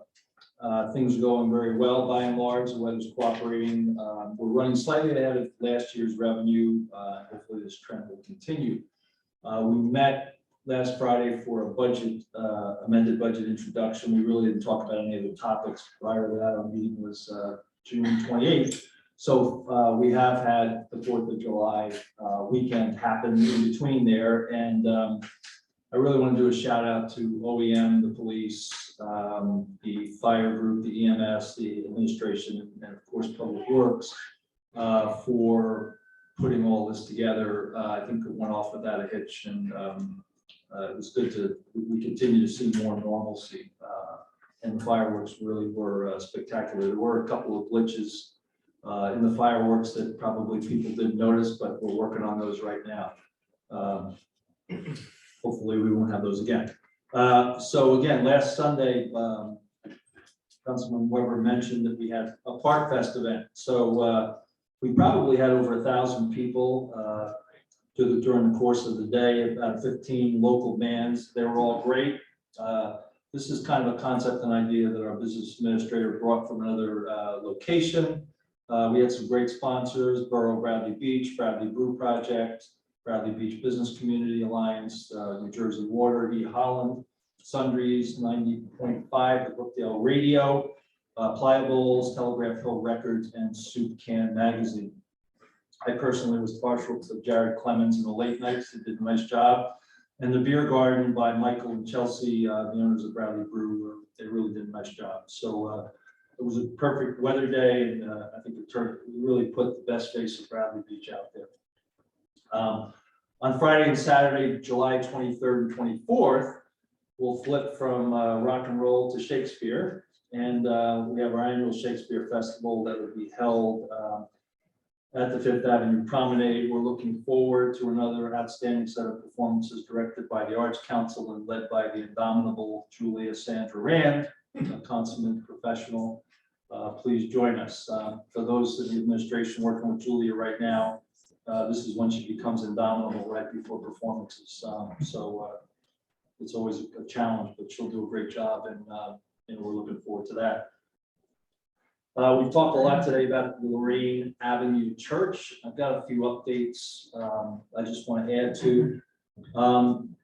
That forum that was held by TNM and DIG on June 16th was to answer questions and clarify.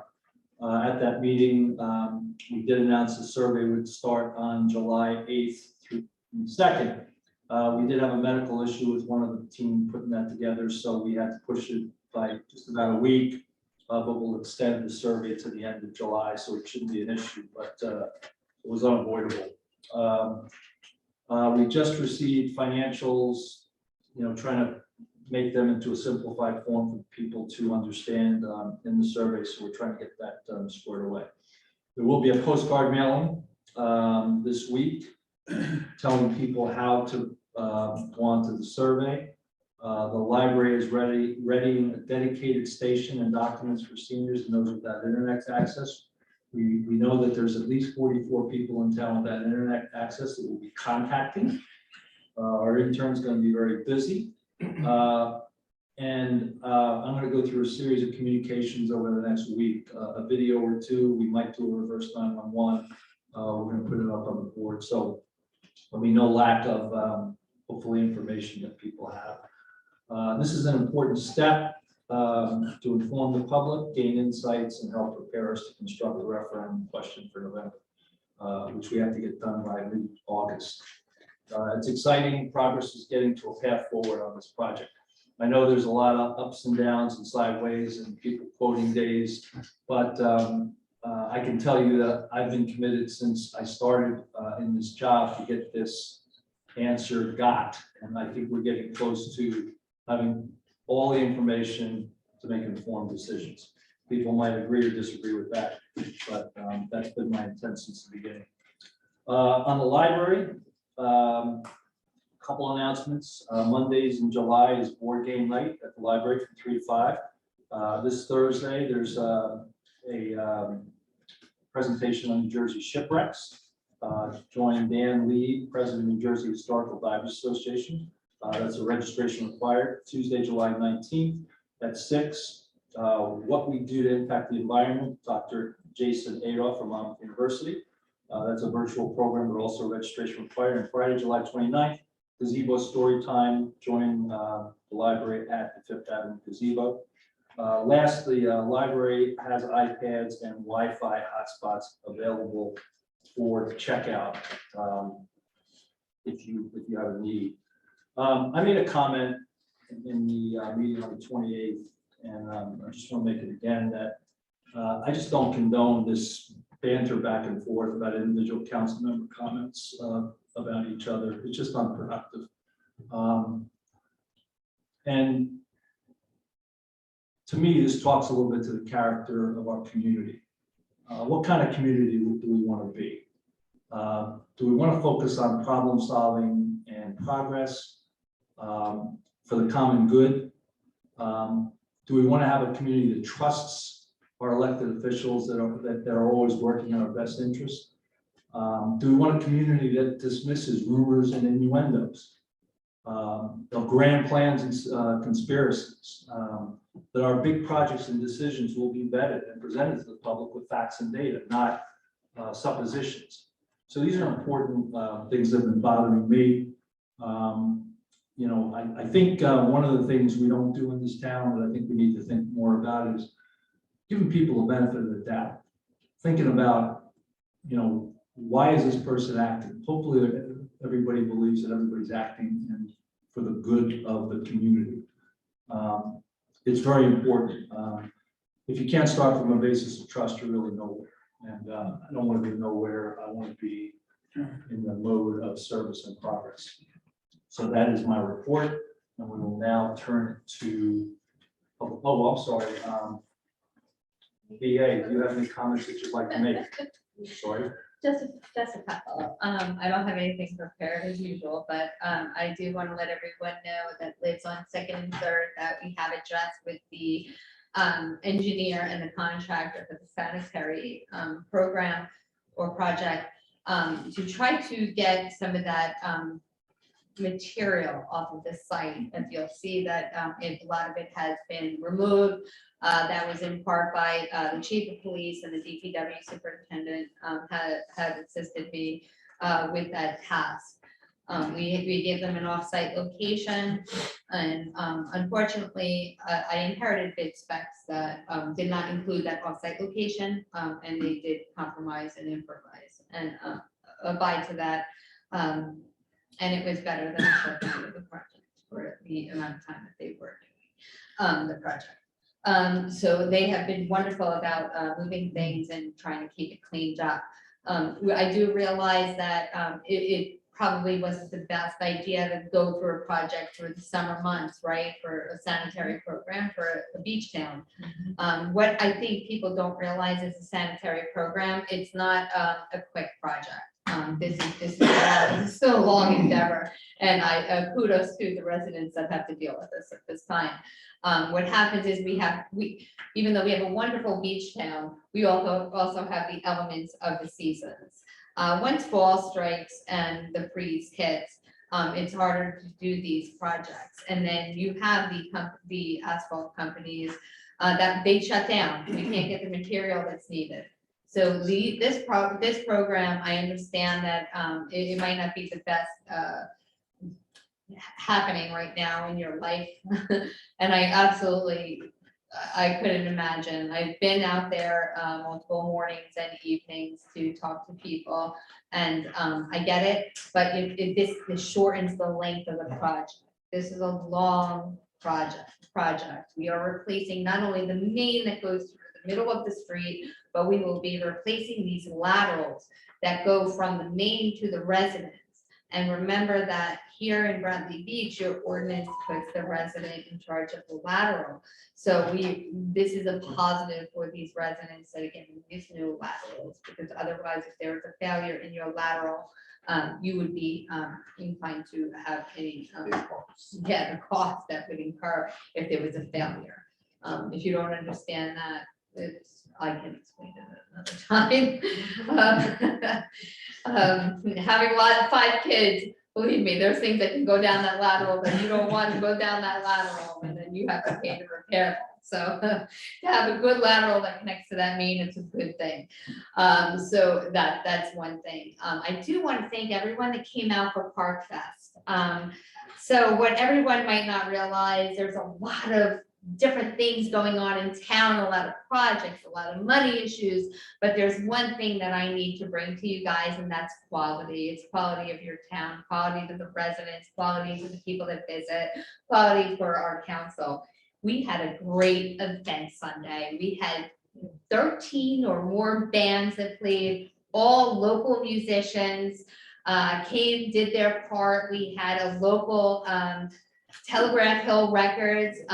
They are local from Homedale. They are a record label, put on some of their main labels, some great music. We had vendors that came out. We just had a lot of people in the park, and it was absolutely awesome. And I want to see that happen for you guys. You are an awesome town. I love it. It is my 1-year anniversary today, and it's so great to have Park Fest because I want to show you guys have a quality town. And besides anything else that's happening, enjoy where you live. It's a wonderful place. And I truly believe that. That's why I'm here. So kudos to all of you. Kudos to you guys. Thank you for supporting that event. It was absolutely awesome. Know that we are doing events in the park every Saturday. There will be a band. We try to go with local musicians. COVID has hit the arts community so hard, and we just need to come out, even if it's passing by in the park, give a wave to the musicians, give a wave to me because I usually am there. And we also have other events that are happening on the beachfront, but enjoy your Riley Park. It is absolutely cool. Great restaurants, great stuff going on. And I just want to thank everyone. I think that you have a great community. please enjoy yourselves. Keep doing what everyone's doing. I enjoy it wonderfully. Thank you to the police department and DPW for taking part in Park Fest, because it's a different idea. We had games, we had vendors, we had musicians on 2 different stages going back and forth. And it went on from 11 o'clock in the morning till 8 o'clock at night. And it was a great event, no issues. And thank you again to everyone. And thank you. Like, I know I might be a little bit vocal with certain things in the meetings. I'm very lucky to be here. Thank you, everyone, for that, put me in this position. Thank you for the last year. I look forward to serving the public and to the mayor and council in the upcoming years. So I think that's it. And if I forgot anything, I'm sorry. I'll probably end it. Can I make a request, suggestion? Back in the sewer? Yes, Um, yes. Oh, I love With talking the, with the hot weather this week Yes. and next week, Yes, the excavated material is wicked dusty. okay, so And it's, at the end of the day, they do their job on the street, but it's very, very dusty because it's so hot. Can you get the street sweeper out there to do a quick? run? yeah, absolutely. So what I have requested is that we do a bi-weekly meeting. So that will include that in the And bi-weekly. it probably, meeting. Sure. like, by the end of next week, when the temperatures go down a little, it won't be so bad. And I noticed that the street sweeper isn't totally picking up what it needs to as well. So I did ask them to bring in a bigger machine, right? They With just different have, they had a brushes and street, stuff. they had a They street gotta broom. wet it up and suck it up. They have a street broom, Yeah. which doesn't pick anything up, it just. Agree. No, agree with you. Yeah. Absolutely. Yep. Okay, public comments, 5 minutes, single instance, anyone? Yes.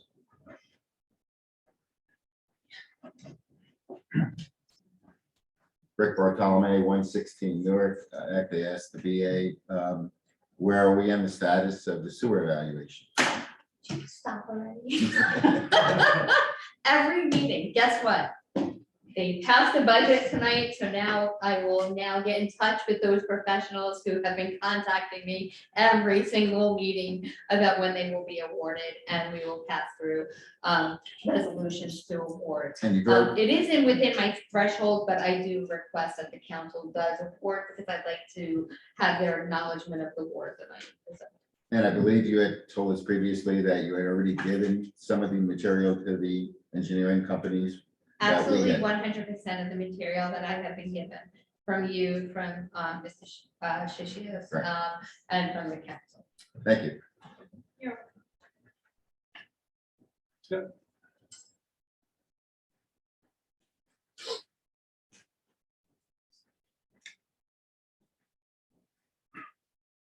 Kathleen Martin, 410 Bradley Boulevard. I know you all received my letter because I hand delivered them.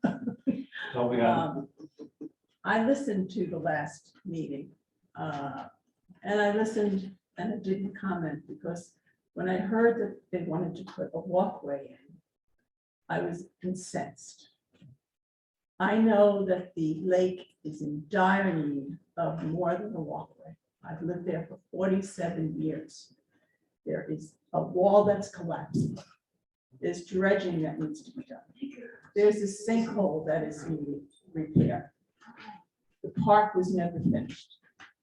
To put more trees in and more benches and a walkway is almost ridiculous in my mind.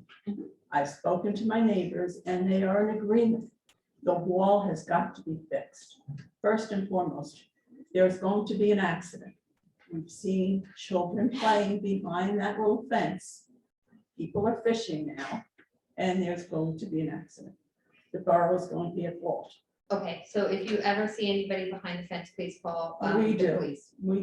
The police No, are please. called quite often. You can ask Okay, Lenny. There's I a just lot of have to put calls. that out there. That's my job. There are a my lot duty. of calls, but there's a lot of summer people that No, yeah, have I get no clue why that fence is I there. absolutely, I And- absolutely. But I understand. want to know, why would you put in a walkway and not I fix can the wall? tell. Sure.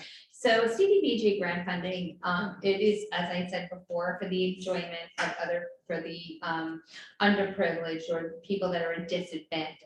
Mhm. So that's CDBG funding for the walkway. Please know that Sylvan Lake has already put in for a grant that was federal, that is for federal funding to acknowledge and administer a program that would be for the bulkhead. I haven't gotten word yet if the grant was actually approved or not, so we don't know yet. So there's just different buckets and different projects. By no means do we think that the bulkhead is not an issue. There is already a grant in place. Why That did is we for the put in bulkhead. a walkway before we put in the bulkhead? CDBG funding goes for the enjoyment of the area and to make it safe for people. The bulkhead is a project that is such a greater expense. CDBG funding only goes for probably the most $200,000 because it's a Monmouth County grant. The bulkhead was put in for funding through federal loans, through federal grants, through the Sylvan Lake Commission, prior to me coming on, but Algovitz did include me in the most recent meetings where the grant was submitted for. So when we get word back from that grant, we'll know where we need to move forward with. The mayor and I have already met with different legislators on if that grant doesn't get accepted and move forward, how can we go with a back-based study grant? The Army Corps of Engineers has already acknowledged the fact that you have failing bulkhead on both sides and it can be a flood issue, right? If you have Fletcher Lake and Sylvan Lake. So we have already met to say, hey, we need to fix this. So we are actually moving forward. There's something called discretionary grants as well with the state. So what happens is grant money pools into an account for towns. Let's say if we got a $200,000 grant and you only use 190, that 10 goes back into a fund. Have you spoken to any of the other towns that have? Yes. received, like Yes. Como? Yes. Their lake has been fixed. Yes. And I wondered why they got their grants and we don't. or their money. Well, we can't say why they have or have not gotten grants. It goes before a committee, it gets voted on and such. So I can't speak to as why we have or haven't gotten But the you've been in grant. contact with them? Yes. Okay. And met with them, when we actually, the mayor and I met with Neptune. We've met with different legislators, and we have addressed the issue. Just seems that a lot of the lakes in the area have been given money. But not I can't ours. speak to anything Well, I before can. my 365 days here. But I can. But yeah, so Lake but Como, Asbury, Deal Lake. Down as far as Lake, whatever it is, I don't remember the name of it, it's off to the left, it's on, it's got a living shoreline. Yes. It's all, they've all received money. And Okay. I just wondered why Bradford Beach hasn't received it. like I Like said, Alberta. I can't explain why they have not. I don't make the decisions for the state, Well, I county. just wanted to or make you federal aware of the government. fact that I really think it's dangerous right now.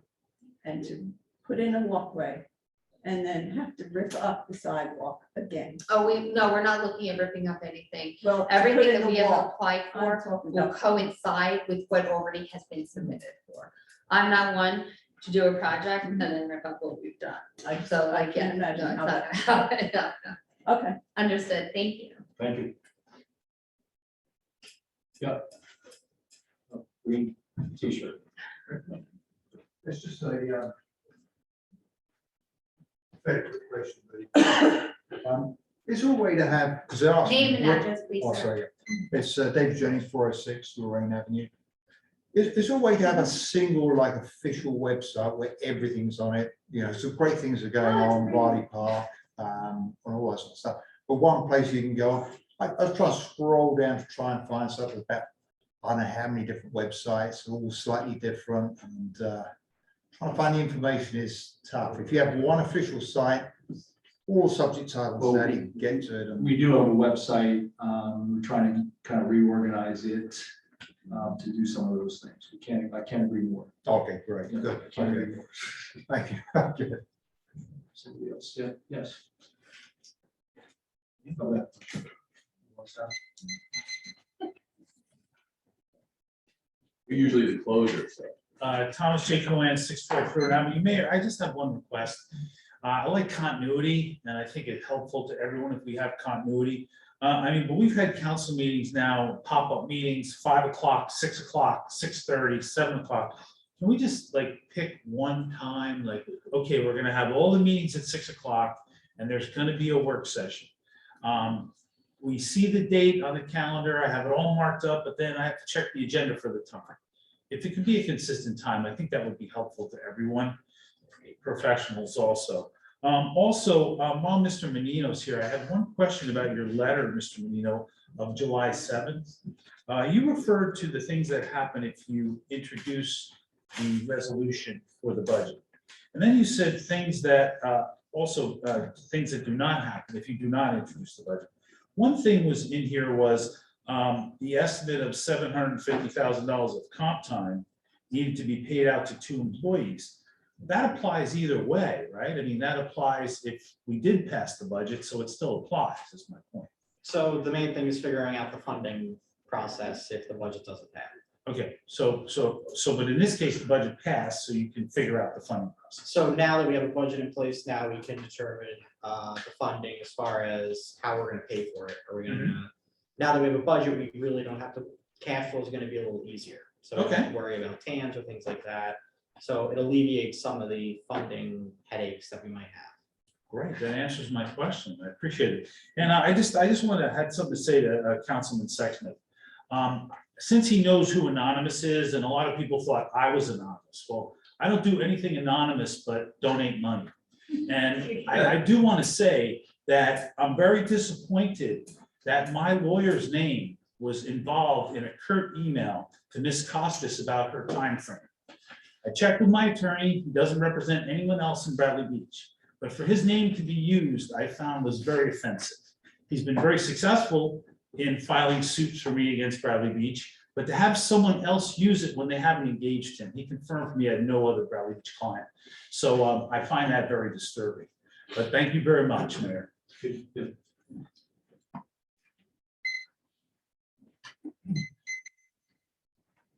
William Shook, 110 Fifth Avenue. First, like you mentioned, I would like to give thanks to Public Works. That following day, right after the fireworks, 5 o'clock in the morning, guess who's out there? G, Andrew, many of the other ones, just cleaning up our streets. Before anybody was up there walking the boardwalk, our streets were already clean. So thank you, DPW, for all your hard work. On another note, the tax deduction for the veterans. I don't know who to address this to, but this $1,000. I've seen different versions of it. Is that going to be retroactive for 2021 and 2022? We get this $1,000, or is it split into different timeframes to equal $1,000? Hey, Mr. Shook, the easiest person to talk to is the tax assessor. That's who I spoke with for information about it. Mr. Aguilar, he can answer all your questions. I will ask I will get the correct information and post it on the website as a type of link or that. Because I've seen different variations of it, you know, from different legislators on how it's broken down. Yeah, it's been a long Very time coming. confusing. This has been going on for a long time, trying to get this work. And one more thing, it's coming up August 2nd, National Night Out, a couple of weeks away. I just want to let everybody know, I see there's a lot of people on the Zoom meeting, so come on out. Police are working very hard to make it a very big event for all the residents of Bradley Beach. So come out, enjoy National Night Out, and meet all your police officers. I would agree. It was a great event last year. It was a perfect Yes. night, and I think everybody enjoyed themselves, particularly coming out of COVID. I think people loved it. So that's actually, give that to Mr. Jen Temple. I was trying to save him making a copy. Oh. Yes.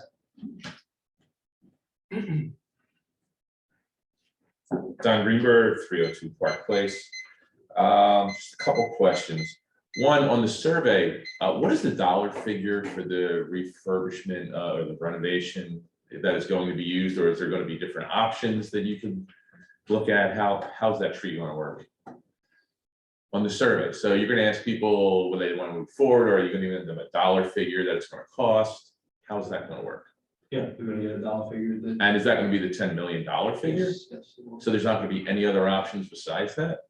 So don't you think that's kind of a poison pill, since nobody on either side wants to spend $10 million, whether you're for it or against it? Nobody wants to spend $10 million. So shouldn't there be options for a lower level of restoration on the survey? It's like, say, do you want to spend $10 million? No, and that takes you to another tree. What would be a reasonable figure? What would you be willing to spend in your taxes every year to see the restoration happen? Don't you think that would be a more reasonable way than saying, if you just say, do you want to spend $10 million? The answer is going to be no.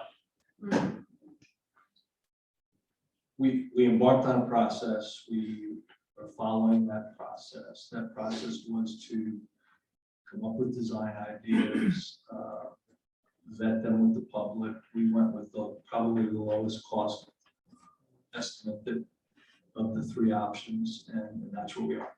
But I really don't want to debate it anymore. well, it's my time, not yours. Yeah. Okay, so the Citizens Advisory Committee was told to give their blue sky options. So if you ask for blue sky options, That's not really, you're. well, I remember that from a meeting. T&M guy said No, they gave us their blue sky options. You get blue sky prices. no, the only person who said blue sky was Fit Kaplan. And what he said was, we started the process with, if you wanted to give us all your ideas. Right. He used the term blue sky, but there was no blue sky. We didn't create a Taj Mahal. So, Respectfully disagree. well, that's your right to disagree. Yeah. And the other thing is just an administrative thing. It says you're retiring the executive session for litigation matter, 2022-193, and authorizing a settlement agreement, 2022-194, which was not on the website. That resolution is not on the website. We are not sure how it's going to. Well, I'm sorry, can you read? We are not sure how that is going to, if it's going to be presented or not. Well, if you're having a resolution, though, doesn't it have to be available for the public to view? There is no resolution at this time. We will be discussing it in executive session. So I'm kind of confused because it says there is a resolution on the agenda. That's how it's being introduced as a resolution authorizing a settlement agreement. Okay, If the settlement agreement was authorized, then a resolution will be drafted. gotcha. Okay, so, all right, I understand now. Thank you. Appreciate that. That's it. Thank you very much.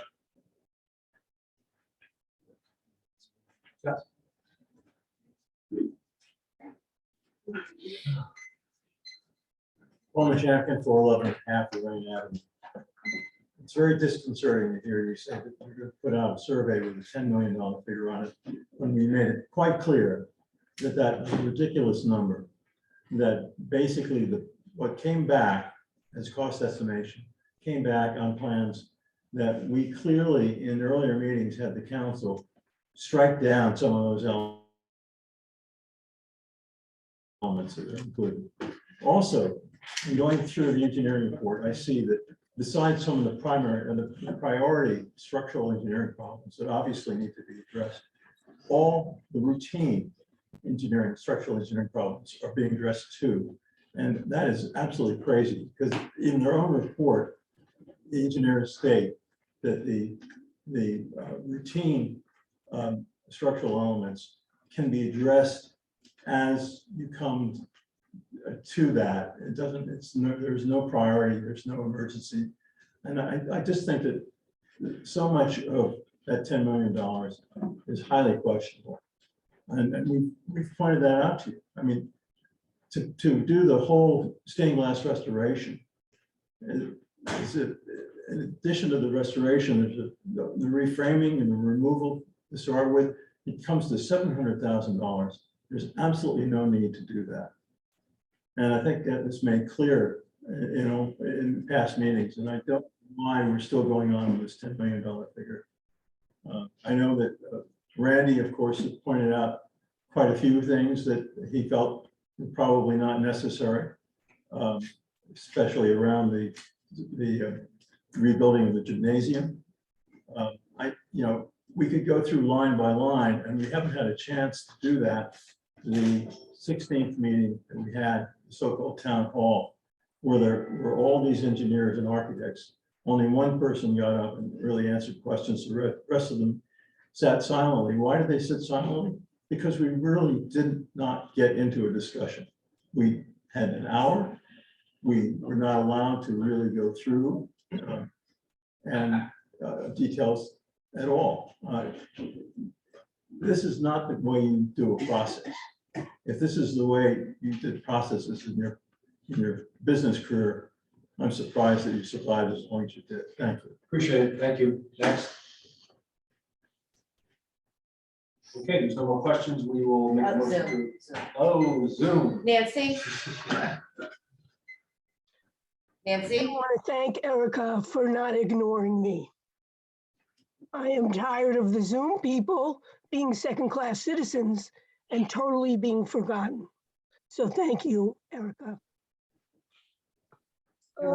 Everyone's made so many valid points tonight. And to say, well, this is the process and we're sticking to it is another way of offending the public.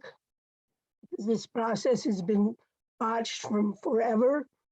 To say 5 people were considered for the survey, really, the same 5 people who, yes, were told pie in the sky.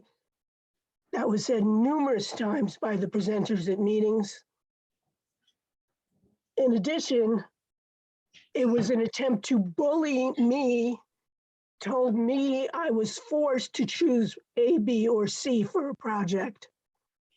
Really? You cannot bully me. And I don't think it's wrong to say that my fellow residents and property owners in Bradley Beach are too smart to be bullied as well.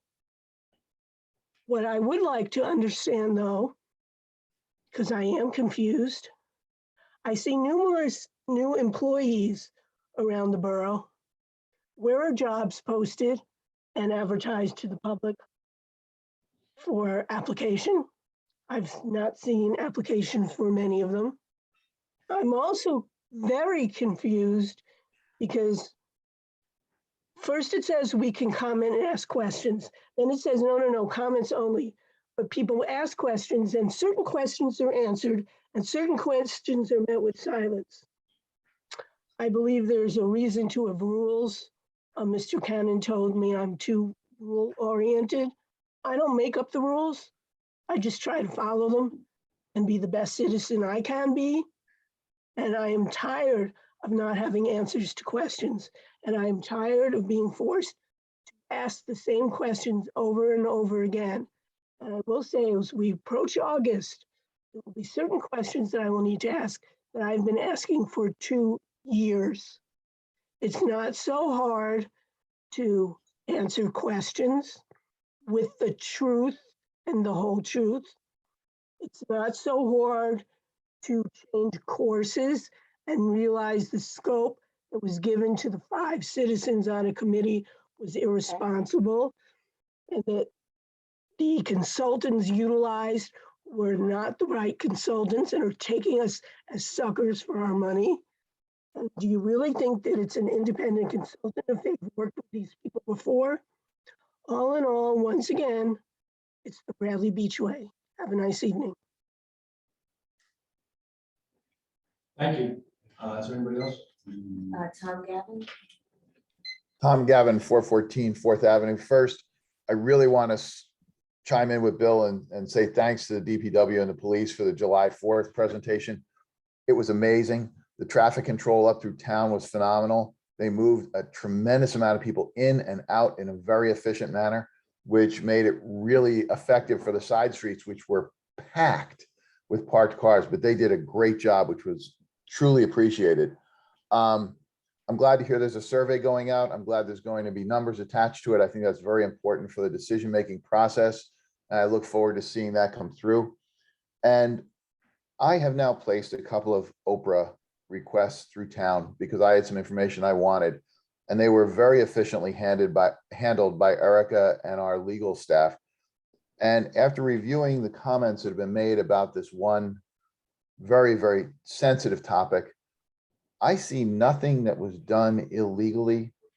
I think there are those that are questioning why it may have come from where it has come. That's why there's an anonymous allowance within the Oprah statutes. And I think that's good and important. And I think if someone feels that they need to do that under the various statutes and they need to do it to maintain their own integrity, I think that's just fine.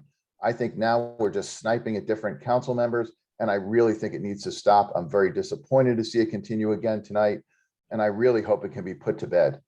Thank you. Hey. Okay. Okay, if there's no other questions, make a motion to adjourn to executive session. Second. Mr. Vanel? Yes. Mr. Gubatesi? Yes. Mr.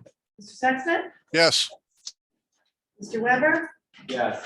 Mayor Fox? Thank you, everybody. Have a good night. Maybe any future business or is this the end? Yeah. Or maybe action taken after the, okay, thank you very much.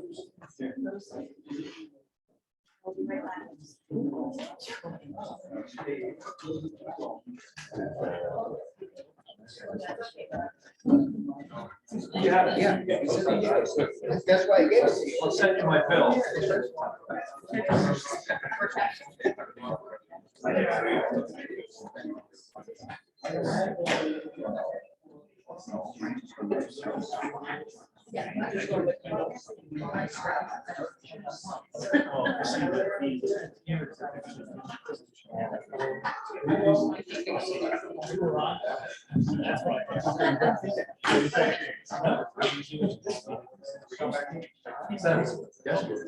So they go.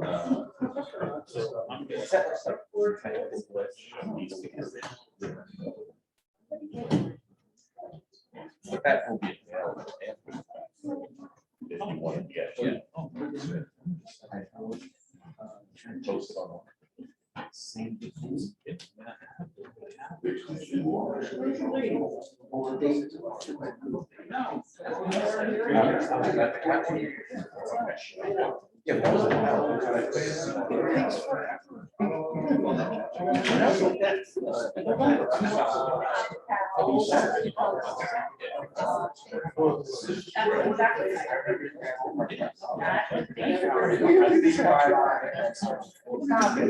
I like the time. That's like class outs.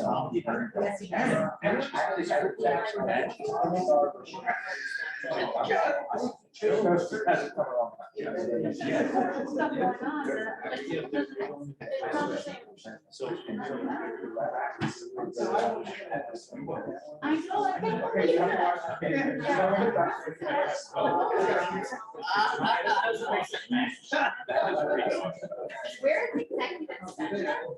You pick. My office? You pick. Where's my office? Uva's there, just pointed back. Over.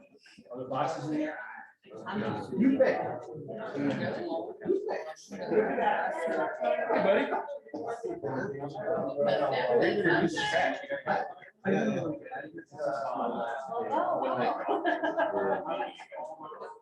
This is my one year anniversary. Like real, it's my dad. What?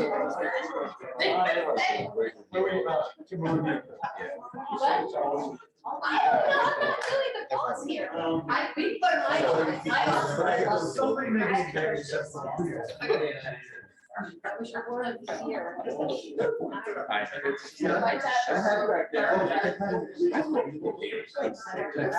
Those are the way Weber.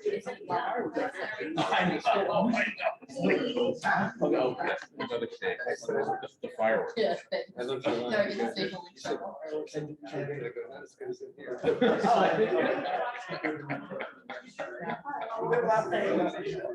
Yeah, we were laughing. Yeah, we were laughing. I don't think anybody heard. It's a nice vacation. Michelle. That was the inside. Make sure everybody's go in my office.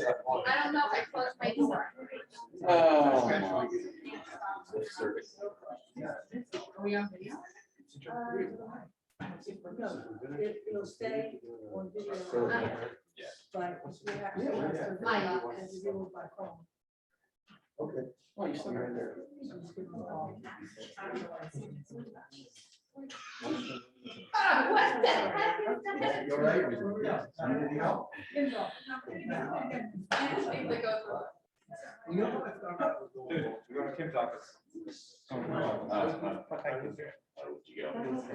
Yes. One morning. There was a whole and I'm in podcast, town. okay. Yeah, oh, no, that I am saying to lay back in touch. Yes. Oh, good, thanks. No, I'm here for the summer. That's because I. I am here for the summer. I'm so excited. But I'm waiting for Andrew. I just asked him when. How long do you think they'll be back there? As long as it takes to empty this room. Yes. As soon as it was done. I'm just standing here to listen. No, no. I had a question for you, now I can't remember. Oh, what was. is it? Come on. No, I can't remember what it was. You know what? I thought It was like a technical thing and I So can't. listen, I thought I was gonna get like an anniversary cake or something. At least they could have said something. You need to talk to your boss about that. Said, You somebody gotta talk tells to you your to boss. send out the street cleaner. There's too much dust, kid. Maybe rally or?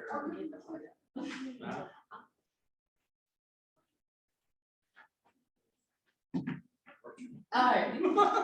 You know what you need to get? You're more than welcome to. When We're there's ready. round, like, you know, that they use bidding signs at an auction, Uh-huh. you're gonna get one that says Zoom and just hold it in front of Larry's face.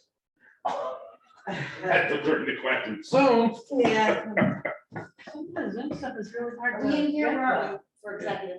Albert, no, we're going to my office. Okay. There's a lot actually, of, so I have actually stuff ready for audit in that office, so. that's And I fine. have stuff that's for executive session in this office, so. Yeah, I thought we were gonna have it here, that's why the table was like cleared off. I looked at all those boxes myself, like 9 hours ago.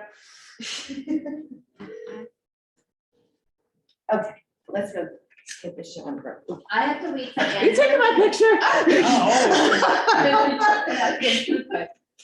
Did you get the new thing? Two. I missed it. I just my window is taking lights. Oh, no, she's sleeping already. It's an 8:30 person. Oh, wow, I wish I could. Like on vacation? We're larger, yes. What's that? Oh, we're still on. Oh, It's all right. No, I haven't seen him. I'm supposed to have lunch with him. okay. Yeah, I don't know who's paying, but, you know.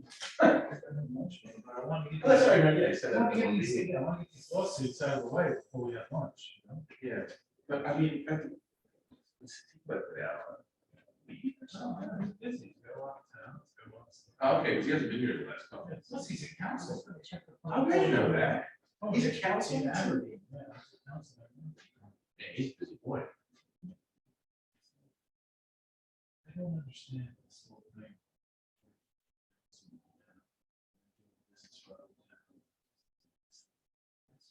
New Jersey. I know, it's New Jersey. It's New Jersey, man. I'd like to, maybe I'll go to the state I was born in, Where are you? Florida. And then the problem is like the Yogi Berra line, it's so popular, no one goes there anymore. I'm not a fan. My in-laws live down there. and I Where are just- they? Stewart, Stewart's they're nice. in a nice area, but That's on the west coast, right? It's just so. on the crowded. east coast, Oh, it's on the east near like coast? Fort St. Lucie. Oh, okay. Yeah, It's just so crowded. I mean, I went to Naples, I couldn't wait to leave. I mean, yeah. unless you're in a gated community, you play golf and eat there. Otherwise, you have to backwards. Strip malls. Oh, not, but. I know. Tamiami Trail. I mean, are there a lot of like downtowns there? Yeah, it's so- Yeah, Stewart downtown Yeah, is really Stewart cute. downtown. I mean, not, but, you know, it's so hard. I lived in Atlanta temporarily and Spartanburg, South Carolina. I have to say, yeah, that was a culture shock. I have to say, the biggest thing I missed was the diversity. Like, from people to food. It was Yeah. just such a, it was just so not that at all. And I guess you being from Newark originally, you know, it was like you got everybody, you know. Everybody under the sun. Yeah, you ask like, what nationality? You asked that question up here. I remember asking someone at my job that question. And she's like, come again? And I'm like, oh, like your ancestors, where are they from? America? Like, she had no idea. No idea. It was really crazy. I was bummed. I did one of the DNA tests. Oh, yeah. You Found know, out where you're from. and I found out where I was like Yeah, your ancestors. 98.7% European Jew. Like, really? That's it? That's all you got? That's what you knew already. I know, but I got it, like I was hoping for like, You you were in know, before that. 2% American Indian, Yeah. you know, 4%, I was hoping for Was that something, 4%? 98.7% European Jew. What percentage of the government picks up your tab for a degree? I don't have enough of any of it. But I was hoping for something weird, you know, it was like all pretty So vanilla. what was your like 2%? It was like a little bit in Africa, a little bit in like further east, but nothing exotic. I was hoping for something exotic. I had like 99 point something Iberian, like Oh, my really? parents are from Portugal. so- Yeah, okay. But my Oh, we live in the Azores. my little 1% was Neanderthal. What? What? And I always said I was built to climb the mountains in Portugal with the baskets of clothes on my head because my Oh sister's my tiny and I'm the complete That's opposite. funny. So, Yeah, I thought it was so Did you do yours? I got like 87% Irish Okay, and like 4% Spanish. oh, okay. And then some English. That And makes so I was sense. so proud, like, yeah, 83%. Right. And somebody said, well, that means, that means that there's, you know, you had inbreeding in your family. And I'm like, really? how do you know that? I'm like, "Oh." An educated person said that to me, and I was like, I am so insulted, but then again, a couple hundred years ago, you never know.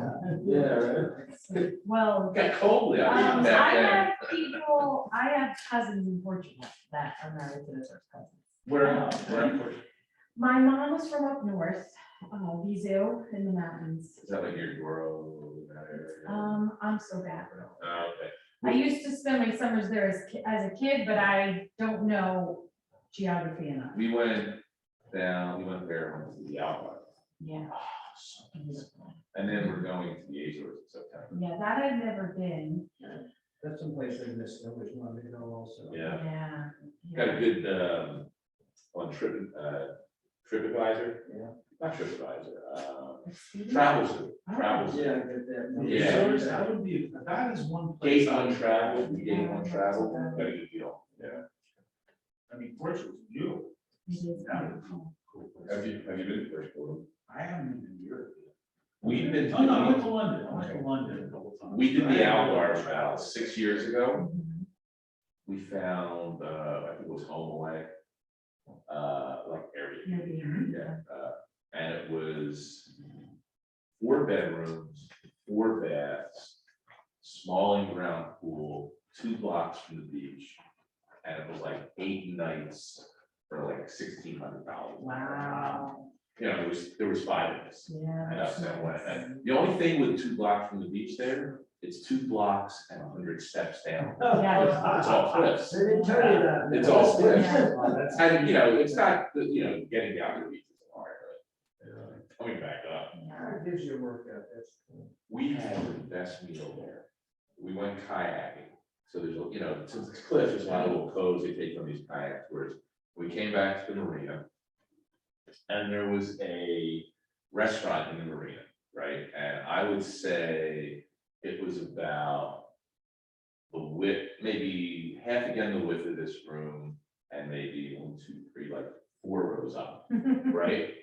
They had a 10-foot charcoal grill. And you pick your fish that was caught that day. Mhm.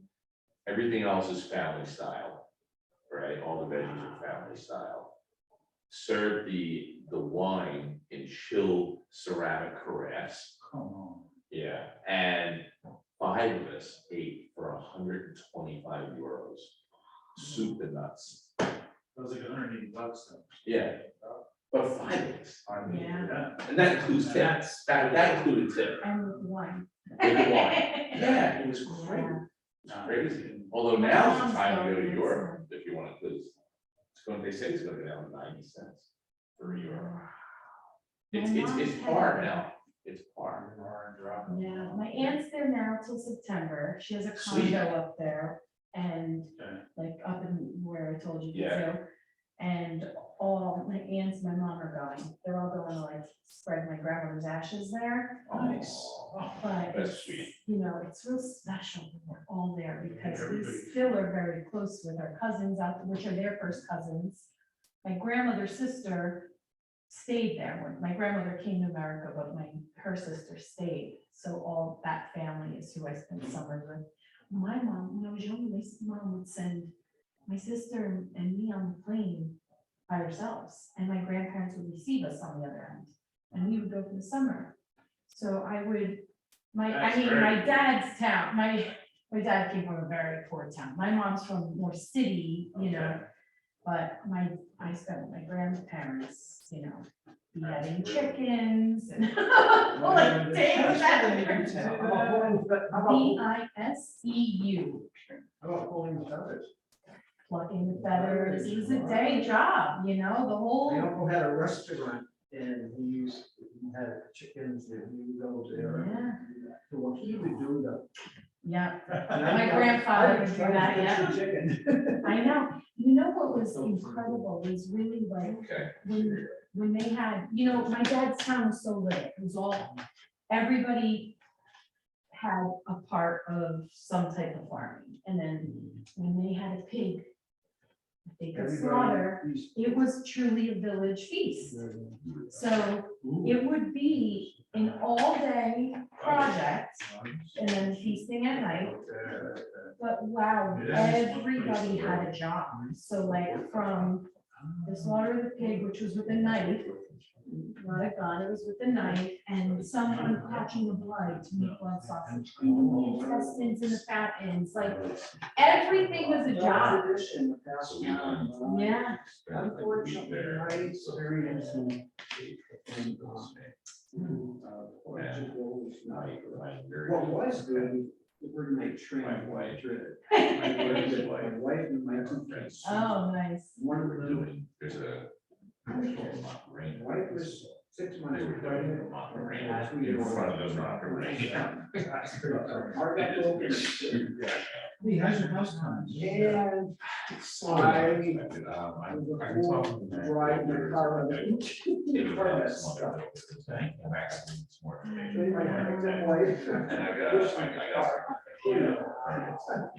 So we got some. Yeah, so that was bad. And I just. It's funny, you're talking about that. I didn't observe like 15 times. And that was only one time. I've been- We're still interviewing that. Yeah. We've never gone back, and I'm so Yeah, it's upset, 'cause, still- I mean, I should say we, my husband never been, we never been, because we want to go for like 3 weeks, and I want to show him everything. Never places. Most of the times that we've gone, all the time we've gone. And we go, what time here we go? We're in Switch.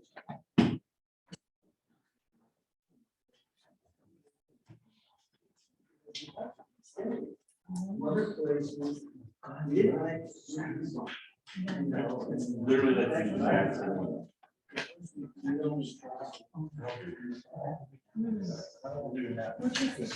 Not quite that.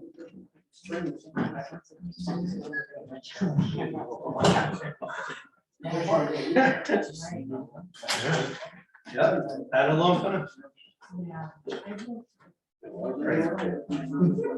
Probably should have been more. But.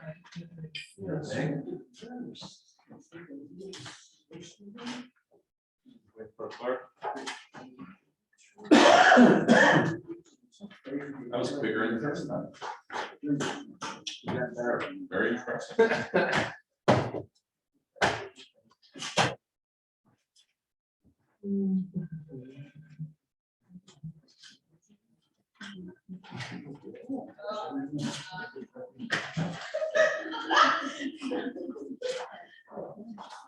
All right, you two are having too much fun. Sorry.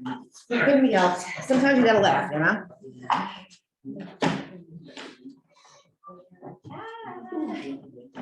Okay, I make a motion to adjourn. Second. All in favor? Aye. We didn't call him. He's there. He's right there. He's right there. Sorry, I was muted. Aye. What are you, in a submarine, Tim? I'm in a cruise ship. Oh, okay. Oh, you're welcome, Al. All right. No, I think I have to. You too. Yeah, this is. Oh, not over there. So,